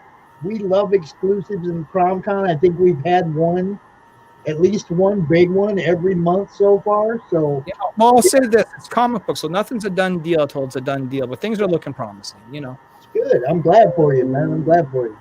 Gentlemen, I'm bouncing. Have a good one. Peace. Hey guys, I'm sorry I actually have to go also. Can I do a quick shout out for all my stuff here and leave you guys to it? All right. You have a good day, too.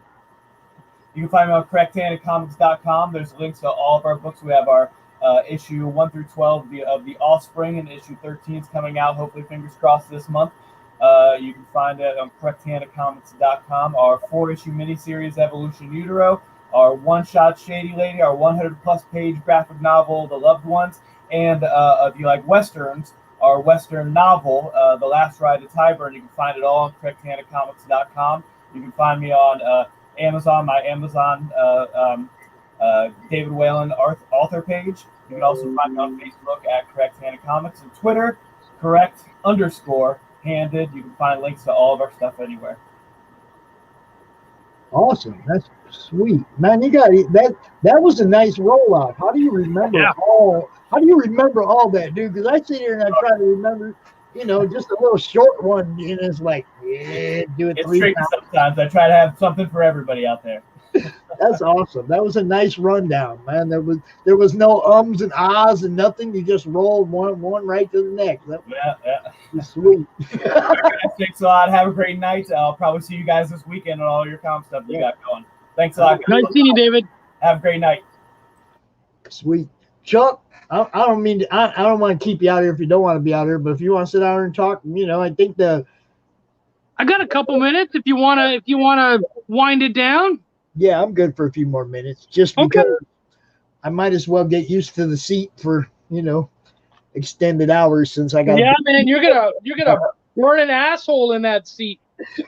Dude, I got special pillows for the weekend.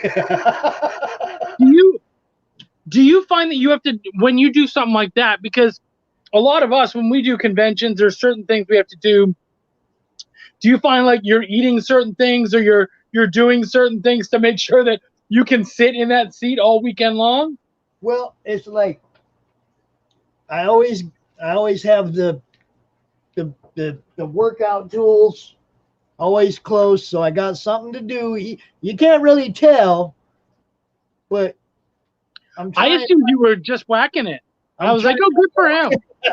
I'm trying to sit here, So it's like I got the 20-pound barbell, and I got the 5-pound one for working on my wrist, because I got tendonitis in the wrist. I don't know if you see me wear the compression gloves all the time. I think I have, yeah. But it's starting to creep up into my fingers, so I'm wearing them gloves a lot. And I'm just doing this with the little 5-pounder to try and keep it from getting too weak. You know what I'm saying? It's like tendonitis ain't no fun, man. It's like, do you have access to the? Are you? Because I just checked the chat, and Michael Oden said he's hanging out in the green room. Well, no, see, Joe's got it. Where you at, Joe? No, see, Joe was supposed to give me the keys to the castle. and And instead, he just kind of checked out because we had all these people out. We weren't going to make everybody leave and come back. So He locked us in the dungeon. Sorry, Mike.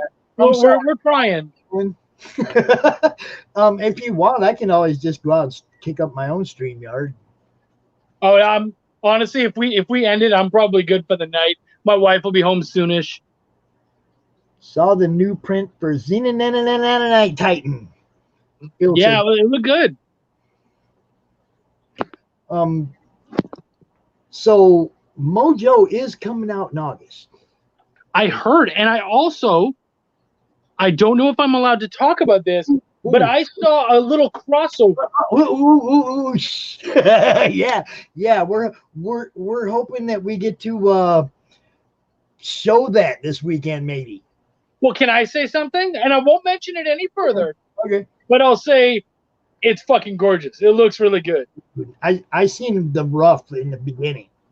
No, I've seen it like basically done. Yeah, So, I told him, don't show me no more because I don't want to. All I can tell you guys is Mojo is crossing over with something else for an image. Oh, it's beautiful, and you guys want to keep your eyes out for it.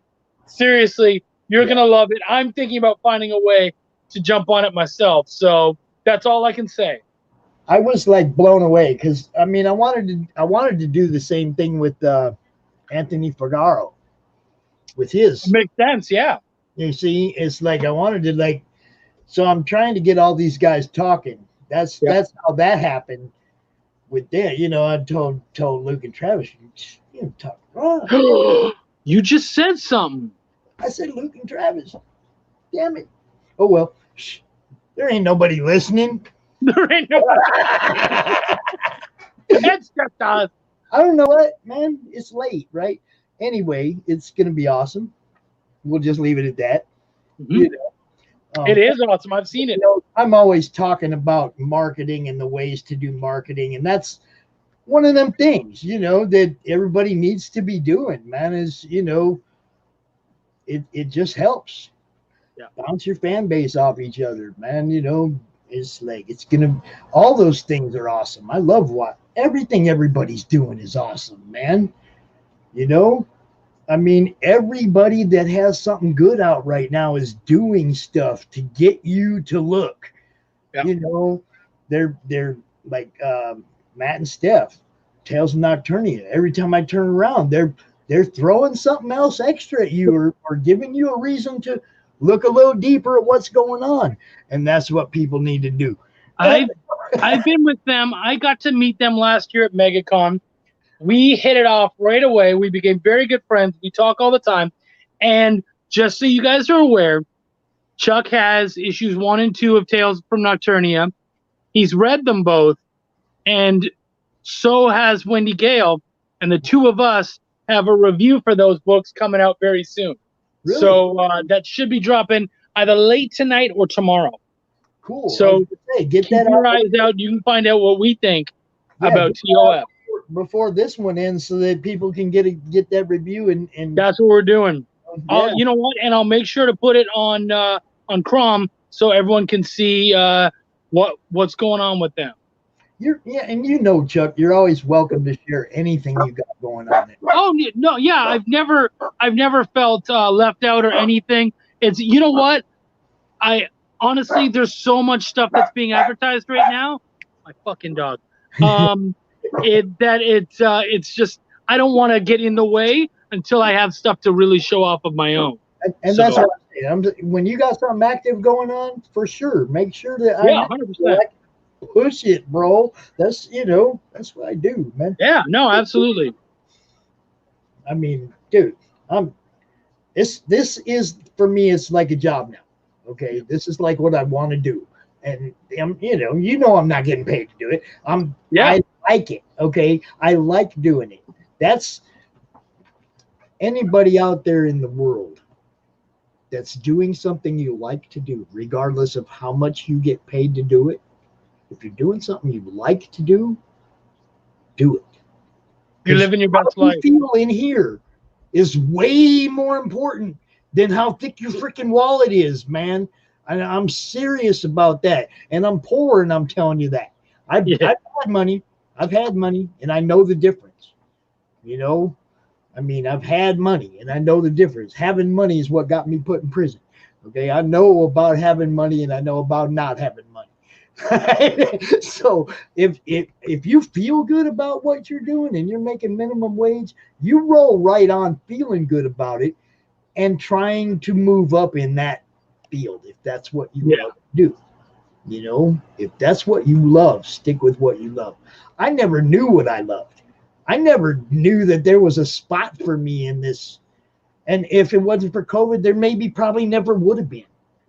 You know, I mean, but I kind of found my niche in life at 56 years old. My niche is promoting people's books and being part of what everybody's got going on. You know, I found out what I love to do. You know, Yeah.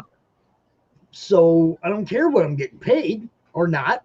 I don't care. Now, that's not saying some people have not sent me some just straight cool stuff. Okay. For no reason other than I do the cons. I've had people send me cool stuff. But that's never been, you know, hey, if you want to be in the con, man, send me your book. Send me a copy of your book. I got a spot in the con. It's never been like that. You know? Yeah. I mean, it was always about helping you guys and the people that weren't setting up the tables. It wasn't never about what I can make out of this, you know. Yeah. Now, I'm not gonna lie, if somewhere down the line there finds a way for Pops to make a buck, I'm not gonna turn it down. If I can get involved in a book where I'm a creative consultant and the book does well and somebody kicks me a little something, right on, you know. Yeah. What is that? Was that a Freak Brothers book? What, that I showed off? What was just now? What'd you just? Oh, no. Okay, so I need a book. Oh, This is actually F. I seen the F and I was like, this is Coffee's book, Erased. Oh, it's E. Okay. Yeah, it's Legend of the Rest. But I use it also to prop up my stuff. Okay. So yeah, Russell's there. He says he's off to bed. Good night, Russell. Michael Odin was in the backstage, Joe, for a long time waiting to come out. We had no control. That's on you, dude. Yeah, and we're probably just about done too, by the way. But yeah, it's you know, I hope everybody comes out. I hope everybody has a good time. I know I always do. I always have a blast doing this. So, you know, and if anybody has suggestions of how to make it better, like, did you hear what we were talking about earlier? Where we're thinking about next month actually bringing the fan into the stream. Like, if anybody has questions of the guest. Oh no, that'd be cool. Yeah, I think we're gonna do that maybe next time. Becca's got it. Sorry, go ahead. I think that would be really cool bringing people in. Yeah, like bring them right into the stream. Yeah. So they can ask you a question straight up instead of like through the comments and interpreters and all that crap. Just bring them up. Yeah, you know, I mean, hey, it's like we're trying to give it the con feel. You can't do that, you know. I mean, you can't give it the walk up to the desk and buy it and sign it, and we can't do that. But if we can get as close as you can get. If we can get you where I can actually talk to you and go, hey, man, Chuck, man, I have this question for you, man. When you're editing books, what did you do? And actually get an answer from you. And then when I'm done talking to you, like right here, right now, and the next guy's turn, I might go buy your book because you were cool enough to talk to me. You see what I'm saying? I think it's great. Yeah, I think that's going to be a feature in the next one. For, like I said, it's your time, but for the people that are doing it, if you want to do that, I think that, man, I know that would be, I think that was what was missing with San Diego Comic-Con. They had all the money and all the tools and everything and all the great guests, and they dropped the ball, man. Yep. That should have been a seriously interactive thing where you had, you know, somebody hosting and bringing people out to talk to them guys and you know, I mean, I just feel like they really dropped the ball on that. If I had that kind of money to play with, what do you think I could do with the online con, man? Right. I mean, come on. I was like, you guys really, that was what you had? Yeah. You know, it's like I have more fun watching replays of my cons than I was watching some. Oh my God. Michael Odin! Totally made Oh, it. damn! Oh my goodness. And Gerald. Oh, and What's up, Gerald. And Gerald. Not Terrell. Can everybody hear me? Yeah. Oh, I'm alive. Blew back up I've again. been sitting in that green room for so long. I was like, I guess we're just gonna sit here and type sad things into the private chat. Well, I have to apologize because apparently no one has admin privileges except for me and Joe. So when Joe dropped out, no one could add you to the stream, Mike. So I'm sorry about that. It's all good. My feelings are only hurt. Yeah, how long were you waiting there? Oh, at For a least minute. 20 minutes. Sorry. But actually, Joe was like telling me to close it out, and when I saw you sitting there, I was like, well, I guess we could stay on for a little bit longer. Like, and that's my whole thing is that I even like Pop sends me the StreamYard. I was like, yeah, I'll come on. I can't stay on too long because I'm gonna be crashing here soon. Yeah, same here. Days. Yeah. But now I'm just like sitting here and I'm like, well, it would be nice to get on to say something. Jesus. So let me apologize about that. And Chuck, I've never met you, but I'm Gerald. And, Nice to meet you, Gerald. Nice to meet you too. And I know Mike and Pops. Of course, I know you. So hope your eye is feeling better. I heard you got a little bit of a hot oil incident earlier. So I'm still like trying to hold my eye open because every time I close it tries to stick closed. I think you're just crying because you're so overjoyed to see all of us together. So.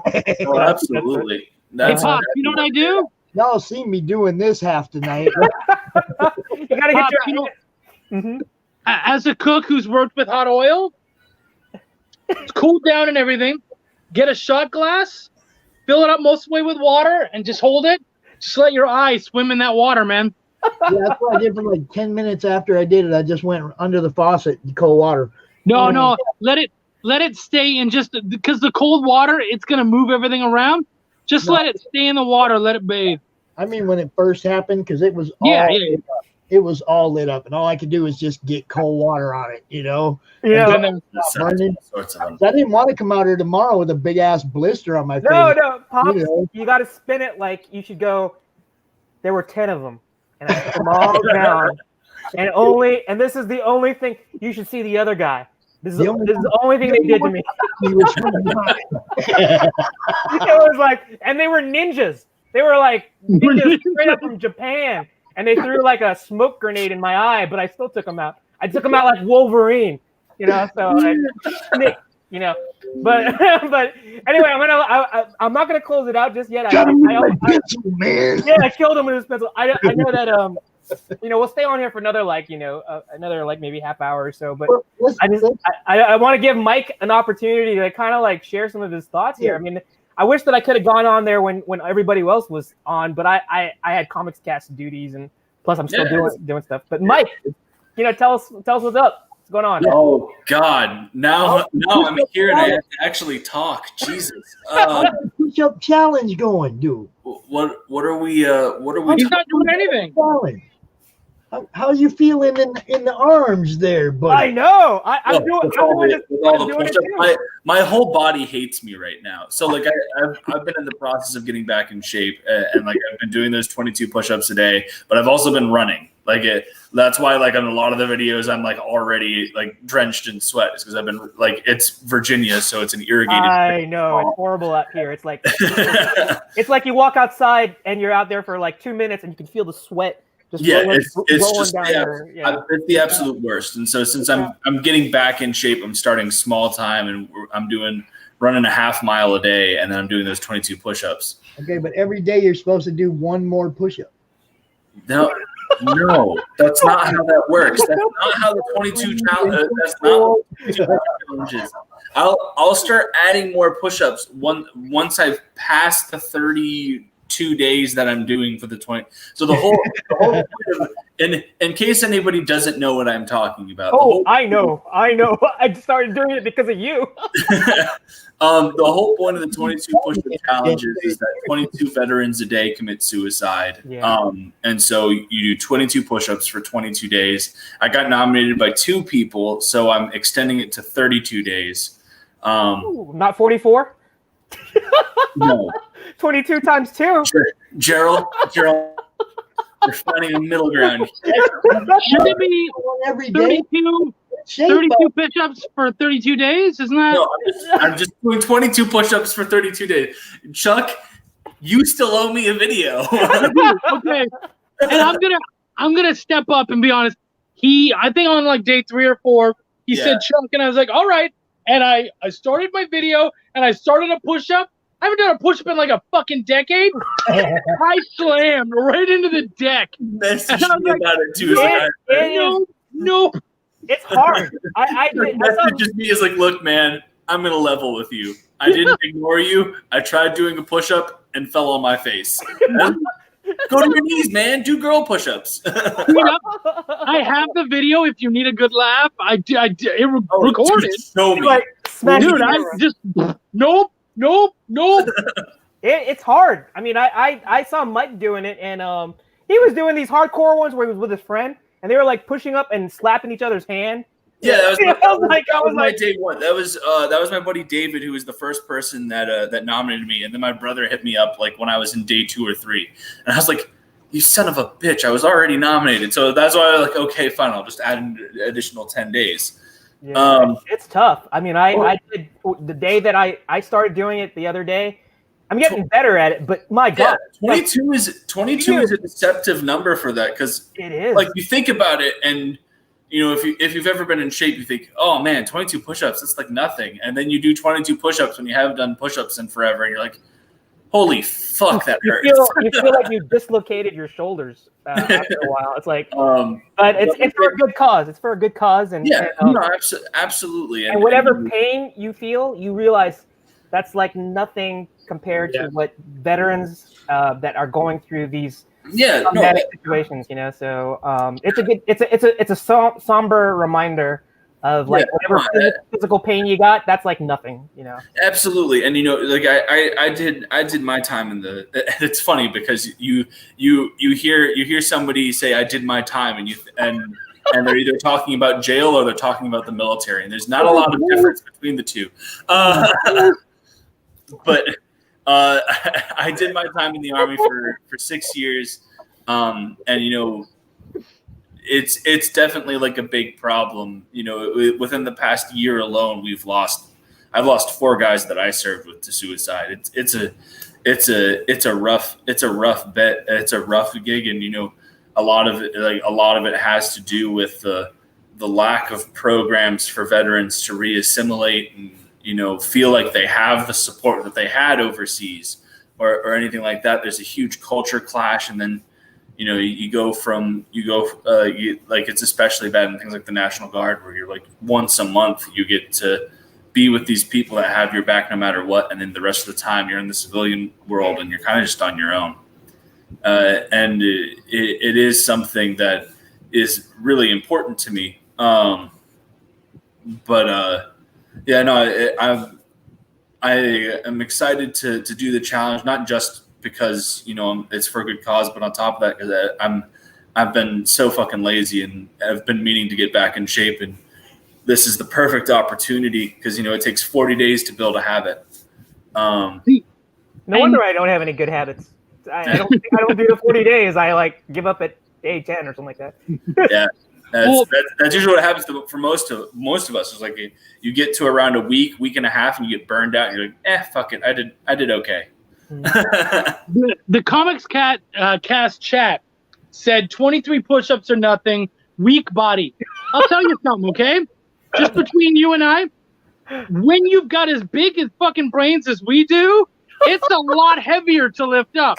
So maybe it's because you got some acorn shit going on there, and that's why you're able to lift yourself up so easily. But this thing is thick, man. It's heavy.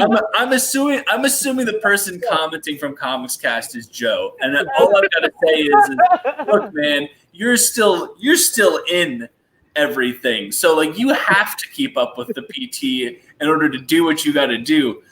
My fat ass hasn't done anything since I got out in 2017. It's a fucking chore. Oh, you've been writing comics. Not even. I got into the writing comics bit in like the past year and a half. Wait, Pops wants to. Let me jump in here now. A couple weeks ago, a friend of mine named Lee J, who's 46 and pretty heavy, like Chuck, did a video where he did 25 push-ups. And I was like, he's 10 years younger than I am. I should be able to do 25 push-ups because I'm not that big, okay? Yeah. So I should still be able to do 25 push-ups, no problem. I knocked out 25 push-ups, and it made me think, and then here I am. Now I got a little 20-pound barbell by the chair. I got the little 5-pound one. I'm working on my wrists again. That made me start doing something. Not only that, but I did this one night. And this stuff all went. The old lady chicken wings? Yeah. And I seen this shit shake right here, and I was like, "Oh, we're getting rid of that. We're done with that." And the barbell came out. So Sophizo in the comments we have Sophizo Graphicos. I think I'm. Yeah, we know Shiloh is a weight. Shiloh, how you doing, Shiloh? Shiloh is a weightlifter. And they are claiming that they literally used to do 3,000 push-ups a day. What? Yeah. You can push. You could do it. You'd literally have to be like you're doing like 10 push-ups every like 30 minutes. 100 at a time. 100 at a time, 30 times a day. Yeah, I would like. I served in the Army as an infantryman, and we wouldn't even do that. That's ridiculous. Like all power to you, but like that's excessive. But see, he's doing 3,000 push-ups a day is just like, ugh. Shiloh is a big fitness guy, a big weightlifter guy. Not weightlifter, but can lift weight. He can move weight. Okay, and he's also big martial arts background and everything. So that kind of stuff was like his life. Yeah, that's fair. I mean, so for him to say he was doing that, I'm like, yeah, because I've watched some of his videos. I've seen some of what he still does now as an older guy. And I'm like, yeah, I can easily see him being that dedicated to crazy. The crazy? No, I mean, fair enough. I'm not going to. Love you, Shiloh, bro, but I'm dedicated to crazy. I would never do 3,000 push-ups a day. That's like saying, hey, would you like to do 200 burpees? No. Nope. Absolutely not. I don't want to do 10 burpees. Exactly. I'll pass out. I'll be on the floor. I'll be with Chuck. Chuck and I will be on the floor, like going, okay, you guys go ahead. We're just going to stay right here. Don't mind us. Yeah, so we'll be sipping margaritas, just Gerald and I, having a good old time. So he came back. He said he did his first 1,000 in under 24 minutes. I'd hate my life. I don't think are you talking about like full on breaking the plane and like he said I'm old now. It's like nope. I haven't done 1,000 exercises of anything, not even jumping jacks. Dude, I think the closest I've come to like doing 1,000 of any exercises that we did around 300-400 reps at basic because we really pissed off a drill sergeant. That's about it. So I do 3,000 a day. It's 3,000 words a day. I ain't doing push-ups, man. I'll do my 3K words, but that's it, buddy. Maybe keystroke. Like I do, like Chuck. You still got to do your 22 push-ups a day. You were nominated. I still got to do mine. It's already so I missed my 22 for today, so I'm gonna go do it after the show. So I might do jumping jacks so you guys can watch my tits jiggle. I feel like I'll get. Hey man, save that for your fans only page. Hey, but I wanted to I don't want to keep everybody here online because it is past 12 here on the East Coast, but I am looking forward to Crom Con, and I was talking to Joe a little bit about it, and I was surprised that Joe and I have a slot. And we're like, what? I thought we were just so like I don't know. I'm gonna have to have Mike. Mike is gonna be our guest. I'm gonna have him he'll be our guest, and we'll talk. This, Oh, this goodness. is the way I was looking at it. You guys have a show on Saturday. At We 1 do, but we're giving our platform to you. We didn't know that we'd be like. No, so you guys do a regular show at 1 o'clock on Saturday. So And Sunday. why would you not do your show during the con? Because we're offering our entirety to you. But you know what? We'll figure out something. I just hadn't planned on it. So It's a partnership. You guys got to promote what you're doing too. you see our partnership? It says Comics Cast like right there in the corner. Yeah, but you know what? I am so I'm glad Mike is here because we're teaming up. We're doing some big things. We can't say what it is, but it's really funny because I'm working with literally half the panel. Chuck's editing a book that we've got in production with potentially with Terraform Comics right now, and then Gerald and I are working on something that is kind of a dream come true for me. I won't say anything about it. We kind of took a really big shot in the dark, and we are hitting target. So it's one of those things where I'm just like, holy shit. Is this really happening? And so it's nothing definitive yet, but like hopefully we'll be able to announce something here in the next few weeks. But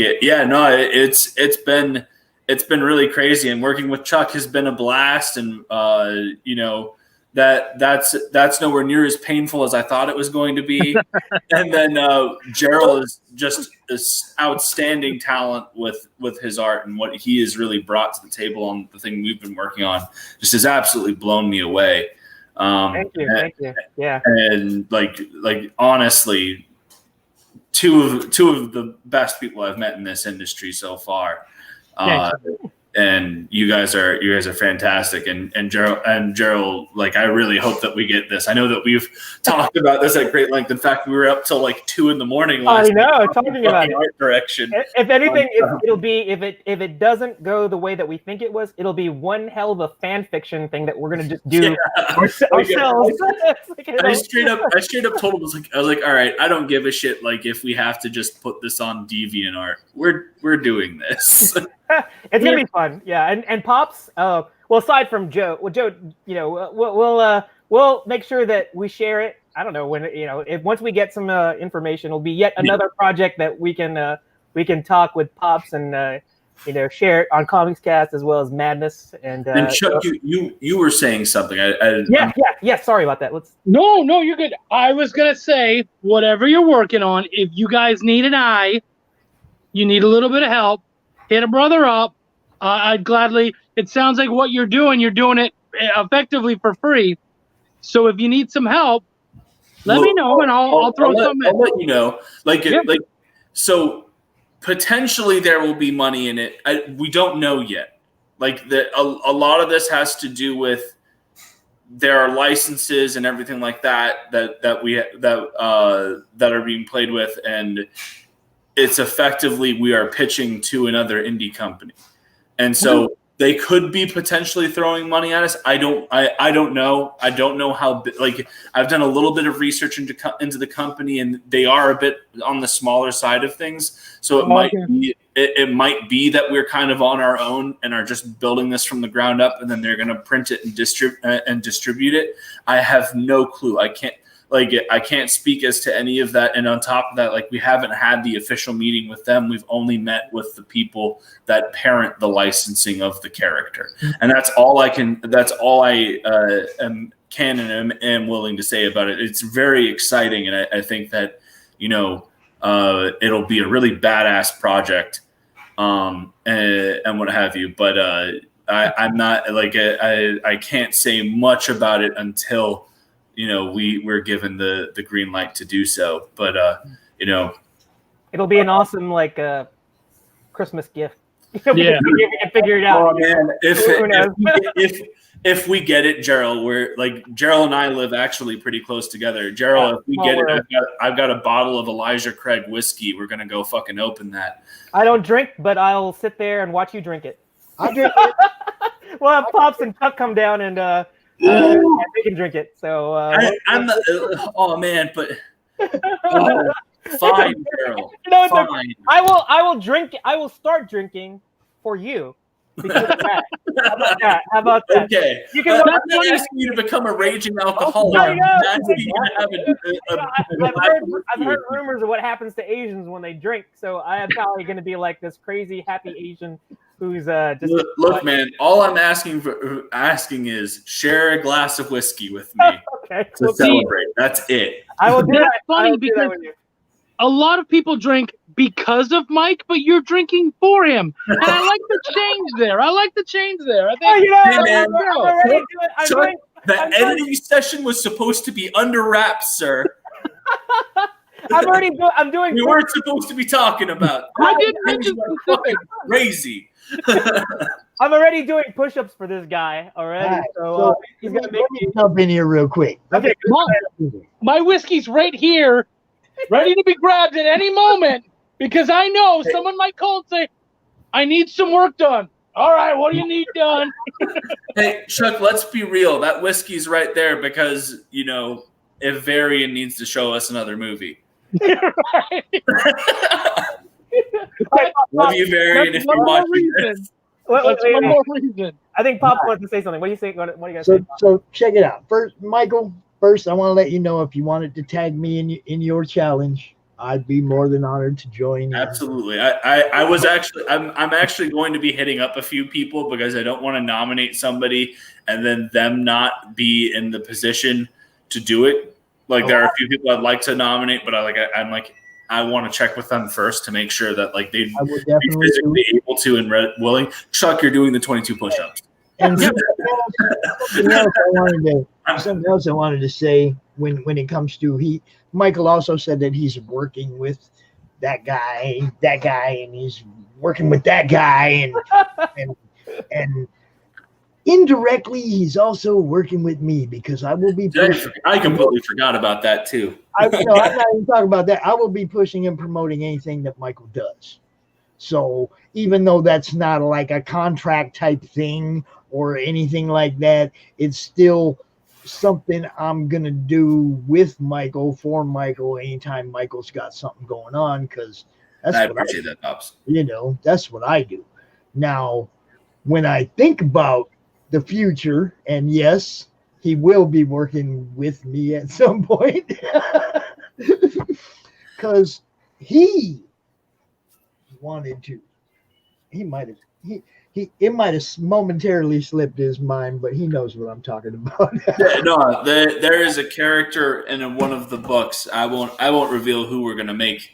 I did that right. The likeness of Pops, but Pops will be appearing in Elysian Fields at some point. So you see this Chris Mason guy in the comments here, right? He's joking, right? I mean, I don't. No, he actually believes that. I didn't see. We're not gonna. Let's not even acknowledge that. I'm gonna talk about. Joe Oliver says that he feels like the show has lost its direction and had direction. I was listening for like a half hour. It kind of just felt like people were ranting about all sorts. Like it was good stuff. It was entertaining, but like direction. This was kind of like what we're trying to do with Freestyle Friday, except there's no art. We're just it's just an open forum where people like creators and friends of Pops, and we're talking about Crom Con. In fact, I was like doing comics cast stuff, and that's the reason why I couldn't be on there. I was like doing a pre-show interview, and Joe said, "Hey, just go on there and close it out and say everybody go see Crom Con this weekend." And I come in here and I see Mike and you and Chuck and Pops are still talking, and I was like, okay, I gotta stay on here for a little while just to partake in all the fun, you know. But let's. Why not? It's 12:18. Let's keep on going. Why not? It's like you guys are killing me. I can go a little bit longer. Yeah, let's not talk about Chris Mason. Let's talk about Crom Con. In terms of like all the guests that are going, it's going to be another 2-day event, and I don't know if anybody else is watching here, but besides our circle of friends here and stuff like that. But it's great. We're going on 5 Crom Cons. Is that right, Pop? Yes, this is number 5, Mhm. and as far as I know, everybody has pretty much enjoyed everything that they've either, everybody, all the guests have given me good positive feedback about their experiences. Good. I look at the ones that come back, and obviously if they're coming back, they must be having a good experience. I got people, that are just having a good time. That's all it's about. Exactly. Yeah. It's a haven for independent creators to like just get together and meet other I got 1,370 people in my group that like what I'm doing, but one guy ain't gonna ruin that for me. Yeah.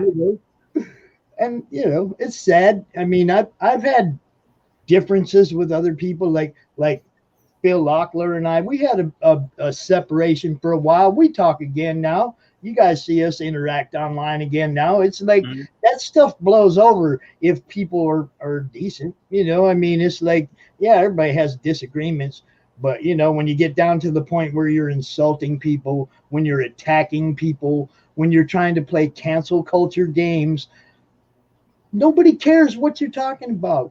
You guys all know this cancel culture thing. The only reason it has legs is because people give it legs. Yep. And that's pretty much what that guy just tried to do right here on this feed, was to throw some shade my way. That guy doesn't know me. He's never met me.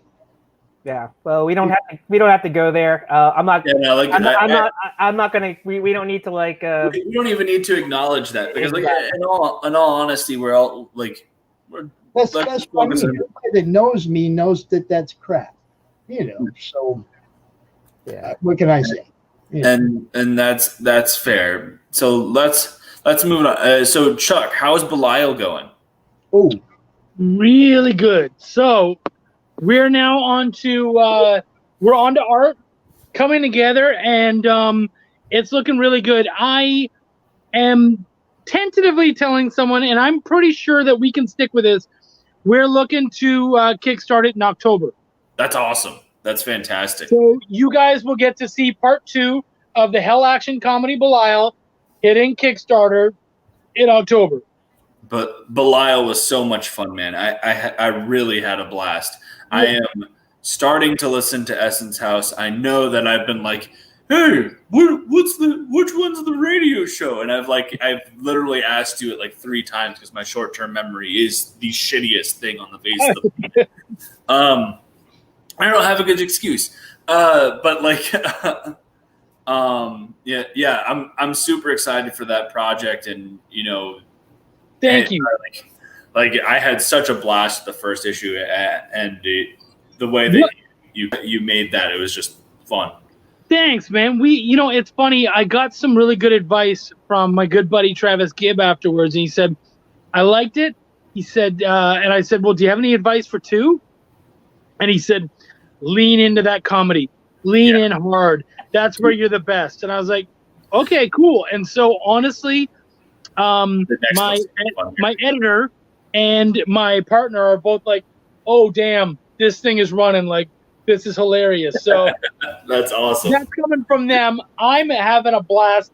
There was one night I'm writing, and I must look like an idiot because I'm writing. My wife is sitting on or laying on the bed in front of me, and she's looking, and then she looks up, and I'm laughing my ass off. And she goes, what are you watching? And I said, nah, baby, I'm working on Belial. She's like, oh, that's good. That's a really good sign. I was like, yeah, I'm pretty excited. Like, dude, I just remember the moment that, and I think we've talked about this, but the moment that I was sold on Belial was, I think it was in like the second page. The little demon goes into the bar and orders a drink, and it's like, man, it'd be really nice if we had ice in our alcohol, but you can't really order whiskey on the rocks down in hell where the ice all melts. And I just went, okay, all right, this is Chuck. All right. And I had a blast. You're the second person. I remember I was lurking, I guess, because I wasn't in the chat, but I heard Tyler talking about Essence. That's what it's called? Your podcast? Essence House. Yes, Essence House. I'm gonna have to check it out now because Tyler was speaking so highly about it. You got Mike here talking about it. It's like I must be missing out on the best comedy on podcasts. Essence House is not a comedy. Yeah, Essence House is not a comedy. Oh, I thought it was comedy writing. No, Belial is comedy. Oh, okay. I had to check. Regardless, I gotta check it out because everybody's like, talking about it. So, thank you, Jared. That's awesome. So Essence House, you can find it anywhere where you check out your podcasts. Okay. We have it's an audio drama. So every episode is about 20 minutes long, and it's an ongoing sequential story. How many episodes are we in now, or how many? We just finished season 1. We have 10 episodes. Plus, we have 2 extras that kind of bridge to season 2, and season 2 is dropping August 15th. So I gotta go back, watch season 1, 10 episodes with 2 bridges to season 2. Yep. Right. Okay. So I can just go onto like Apple Podcasts or whatever and find it everywhere. Yeah. Okay. I'm gonna do that and kind of like see what I've been missing. And if you hear some obnoxious like laughing from Virginia, it's probably Mike, but then I'm going to be in the background laughing at the same time. So, I'm good with that. Okay. Yeah, hopefully, I think you'll like it. And I'll make sure to add you too. I don't know if we're friends on Facebook. I just met you just now. I just sort of heard the exchange, and we'll all be good friends here because we all met through the next. Gerald, if there is a editor that you want to know in this industry, it is Chuck Pinot. Okay, all right. He knows everybody, and he's a blast to work with. In all honesty, okay. I rib on him whenever I come onto a show, and we have a lot of fun. But like honestly, the project that we're working on, the critiques and the things that he has brought to that project have just been phenomenal, and they're like guy's a master of his craft. Yeah, so that's good. That's always good to know, and we can also say that Pops, you're the nexus point for all these of content, of contacts. So that's always good to know that there's a community here that can support each other, and we can all say it's because of Pops and Madness, and now Comics Cast is a part of that nexus. So that was the whole thing, though. I mean, the whole reason for building the group was to get everybody in one place to network. I've noticed now there's a lot of different cliques in the indie world. Like you got the Indie Bolt, the Terraform people over there. You got the Third Empire people over there. You got little groups like the Wendy and the Naughty Fairies crew over there, and we're bringing all these groups to one place. It's great for the con, and then all them fan bases are bouncing off each other. Yeah, and supporting each other too. Like That's all I was trying to do. The cons, all that stuff, that's all created by the situation. But the group itself was just to do that very thing, get everybody in one place and get everybody extra exposure. That's good. Hey, Gerald, are these your Ninja Turtles? Oh, I'm checking out. Oh yeah, that's him. Oh, you're checking out my site. I am as green as a Gerald. You are far too modest, dude.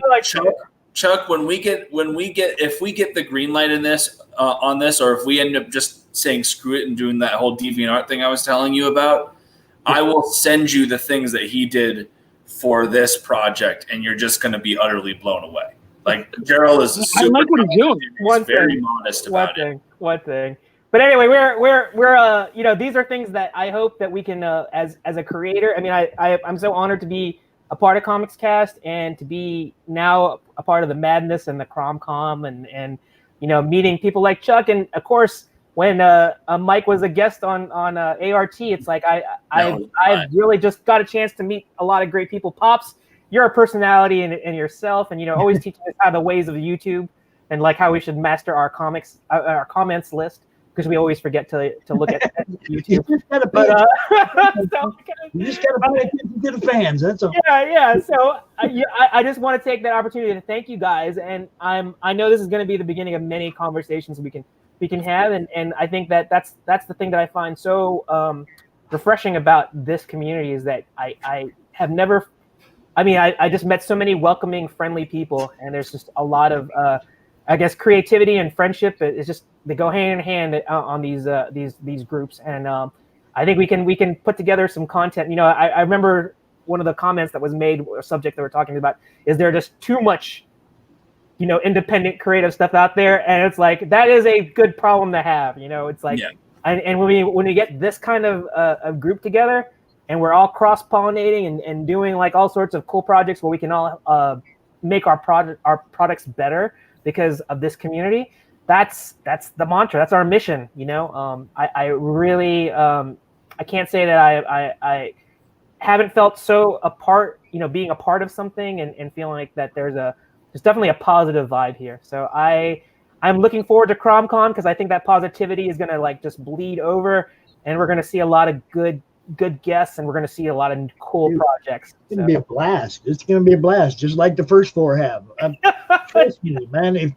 If you're sitting around bored on Saturday or Sunday, tune in. You will be entertained.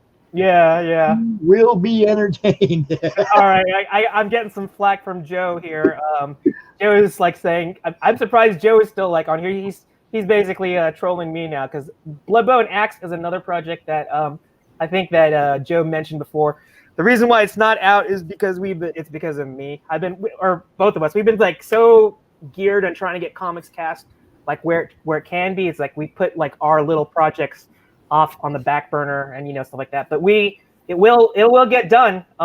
It's just we're just like that's another good problem to have. Is this Joe just throwing shade and just being like, hey, he is, but why aren't you doing this?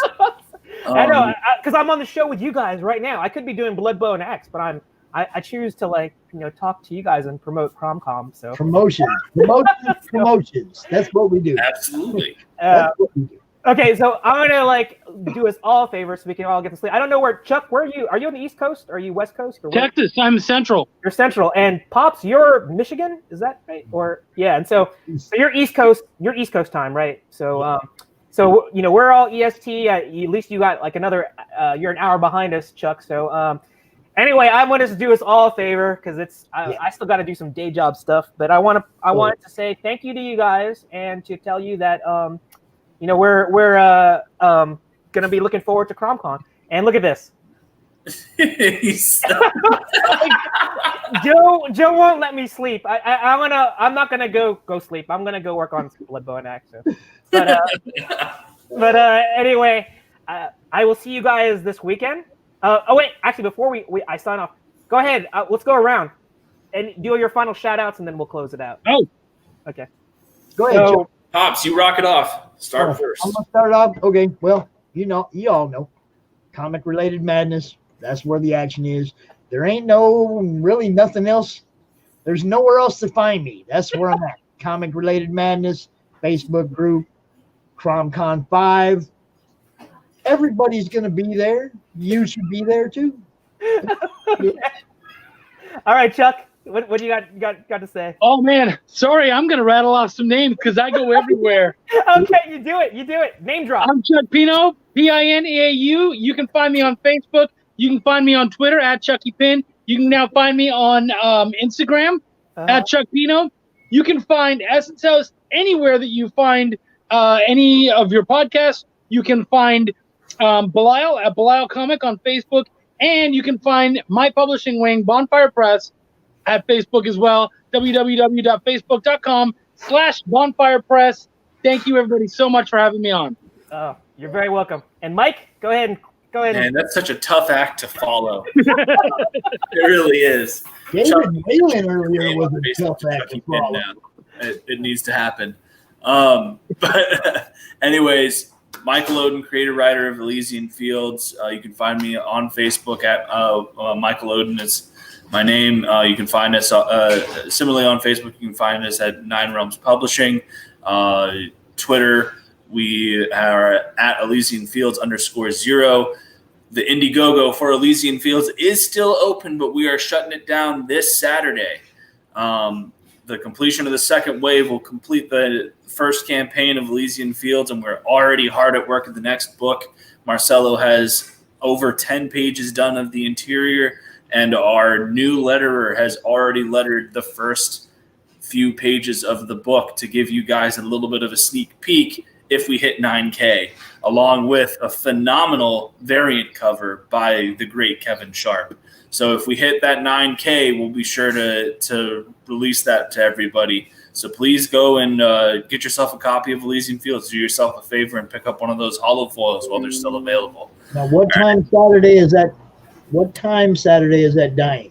I was planning on doing it in the morning, but Pops, if you need me to, I will hold it off till the mid-afternoon. Yeah, hold it off so we can talk about it some in the morning, so we can, try to get them final backers, man. Yeah, sounds good. Yeah. So, just wanted, before I sign off the show, I just wanted to there's Joe again, and this is to Mike. Thanks for the pushing the push-up challenge, Michael. I appreciate it, man. It's a tough thing. It is tough, but it's like I said, it's nothing compared to what some of our veterans are going through, and we want to make sure that we make people aware of it. And it's just a little bit of a reminder for the sacrifices that they do for us. So I'm not going to do it on camera, Mike, but I am doing the 22 challenge. So if you see my arms not work this weekend, it's probably because I was doing too many push-ups. But anyway, but all right, let's close this out. Let me close. I want to do one more plug. Tomorrow, Comics Cast is also doing our Freestyle Friday. It's a new thing, and it's basically what we're doing here. We're definitely going to plug Crom Con as well, but it's basically anybody can come on. It'll be through Comics Cast, and we encourage people to bring whatever projects that they're working on, draw along with us. It's an open forum just for us all to talk and get to see what's going on with each other. So it'll be a part 2 of what we're doing here tonight. And I'm going to do a little shameless plug. For Mike and his Elysium project, I possibly might be doing a variant cover too. It's kind of You're doing a variant for the next book, Gerald. You're one of the up-and-coming creators for the up-and-coming creator process. But don't say it's oh, I might be. No, you're doing a cover. We've already. Joe wants to do one too. Yeah. I just messaged Joe and I let him know. So I'm kind of full up on covers, but I need somebody to do a pinup for the next book. So Joe, that's even better. That's even better. And I think that that's the whole thing is that. And I saw Kevin Sharp stuff. I feel like I'm getting a little inside knowledge. That guy is a freaking hoss. I mean, that cover. I don't know what I'm gonna have to do, but I have to it's gonna be hard to follow up with that. It's a really tough thing to follow, and Pops, I'll give you an exclusive look back after the show here as well, because I think I've already sent it to Chuck and Gerald, and I think the consensus is pretty clear. Get us to 9K so that you can see the cover sooner rather than later, because you want to look at this bad boy. And if you can get us to 10K, you'll get the Gerald version. So, because nobody wants that. It's just kidding. I just think that Elysian Fields, it's gonna. If you thought the first issue was hot, second one's gonna the second issue is gonna blow the zero issue out of the water, I think. Yeah. So I'm gonna end that on a positive note. We're gonna continue this conversation in Freestyle Friday for Comics Cast. Just check out that tomorrow, and of course the weekend. That's the big deal. That's Crom Con 5, 2-day event. Promoting independent creators, their content, lots of great guests, great people going to be on the show. So I look forward to seeing y'all. And Joe and Gerald are going to have to find some guests for our slot. I don't know who that's going to be yet, so that'll be a surprise. But anyway, you guys have a good night. It was great talking to you. All right. All right. Signing out. Talking now. Keep on drawing. All right. Later. Cheers.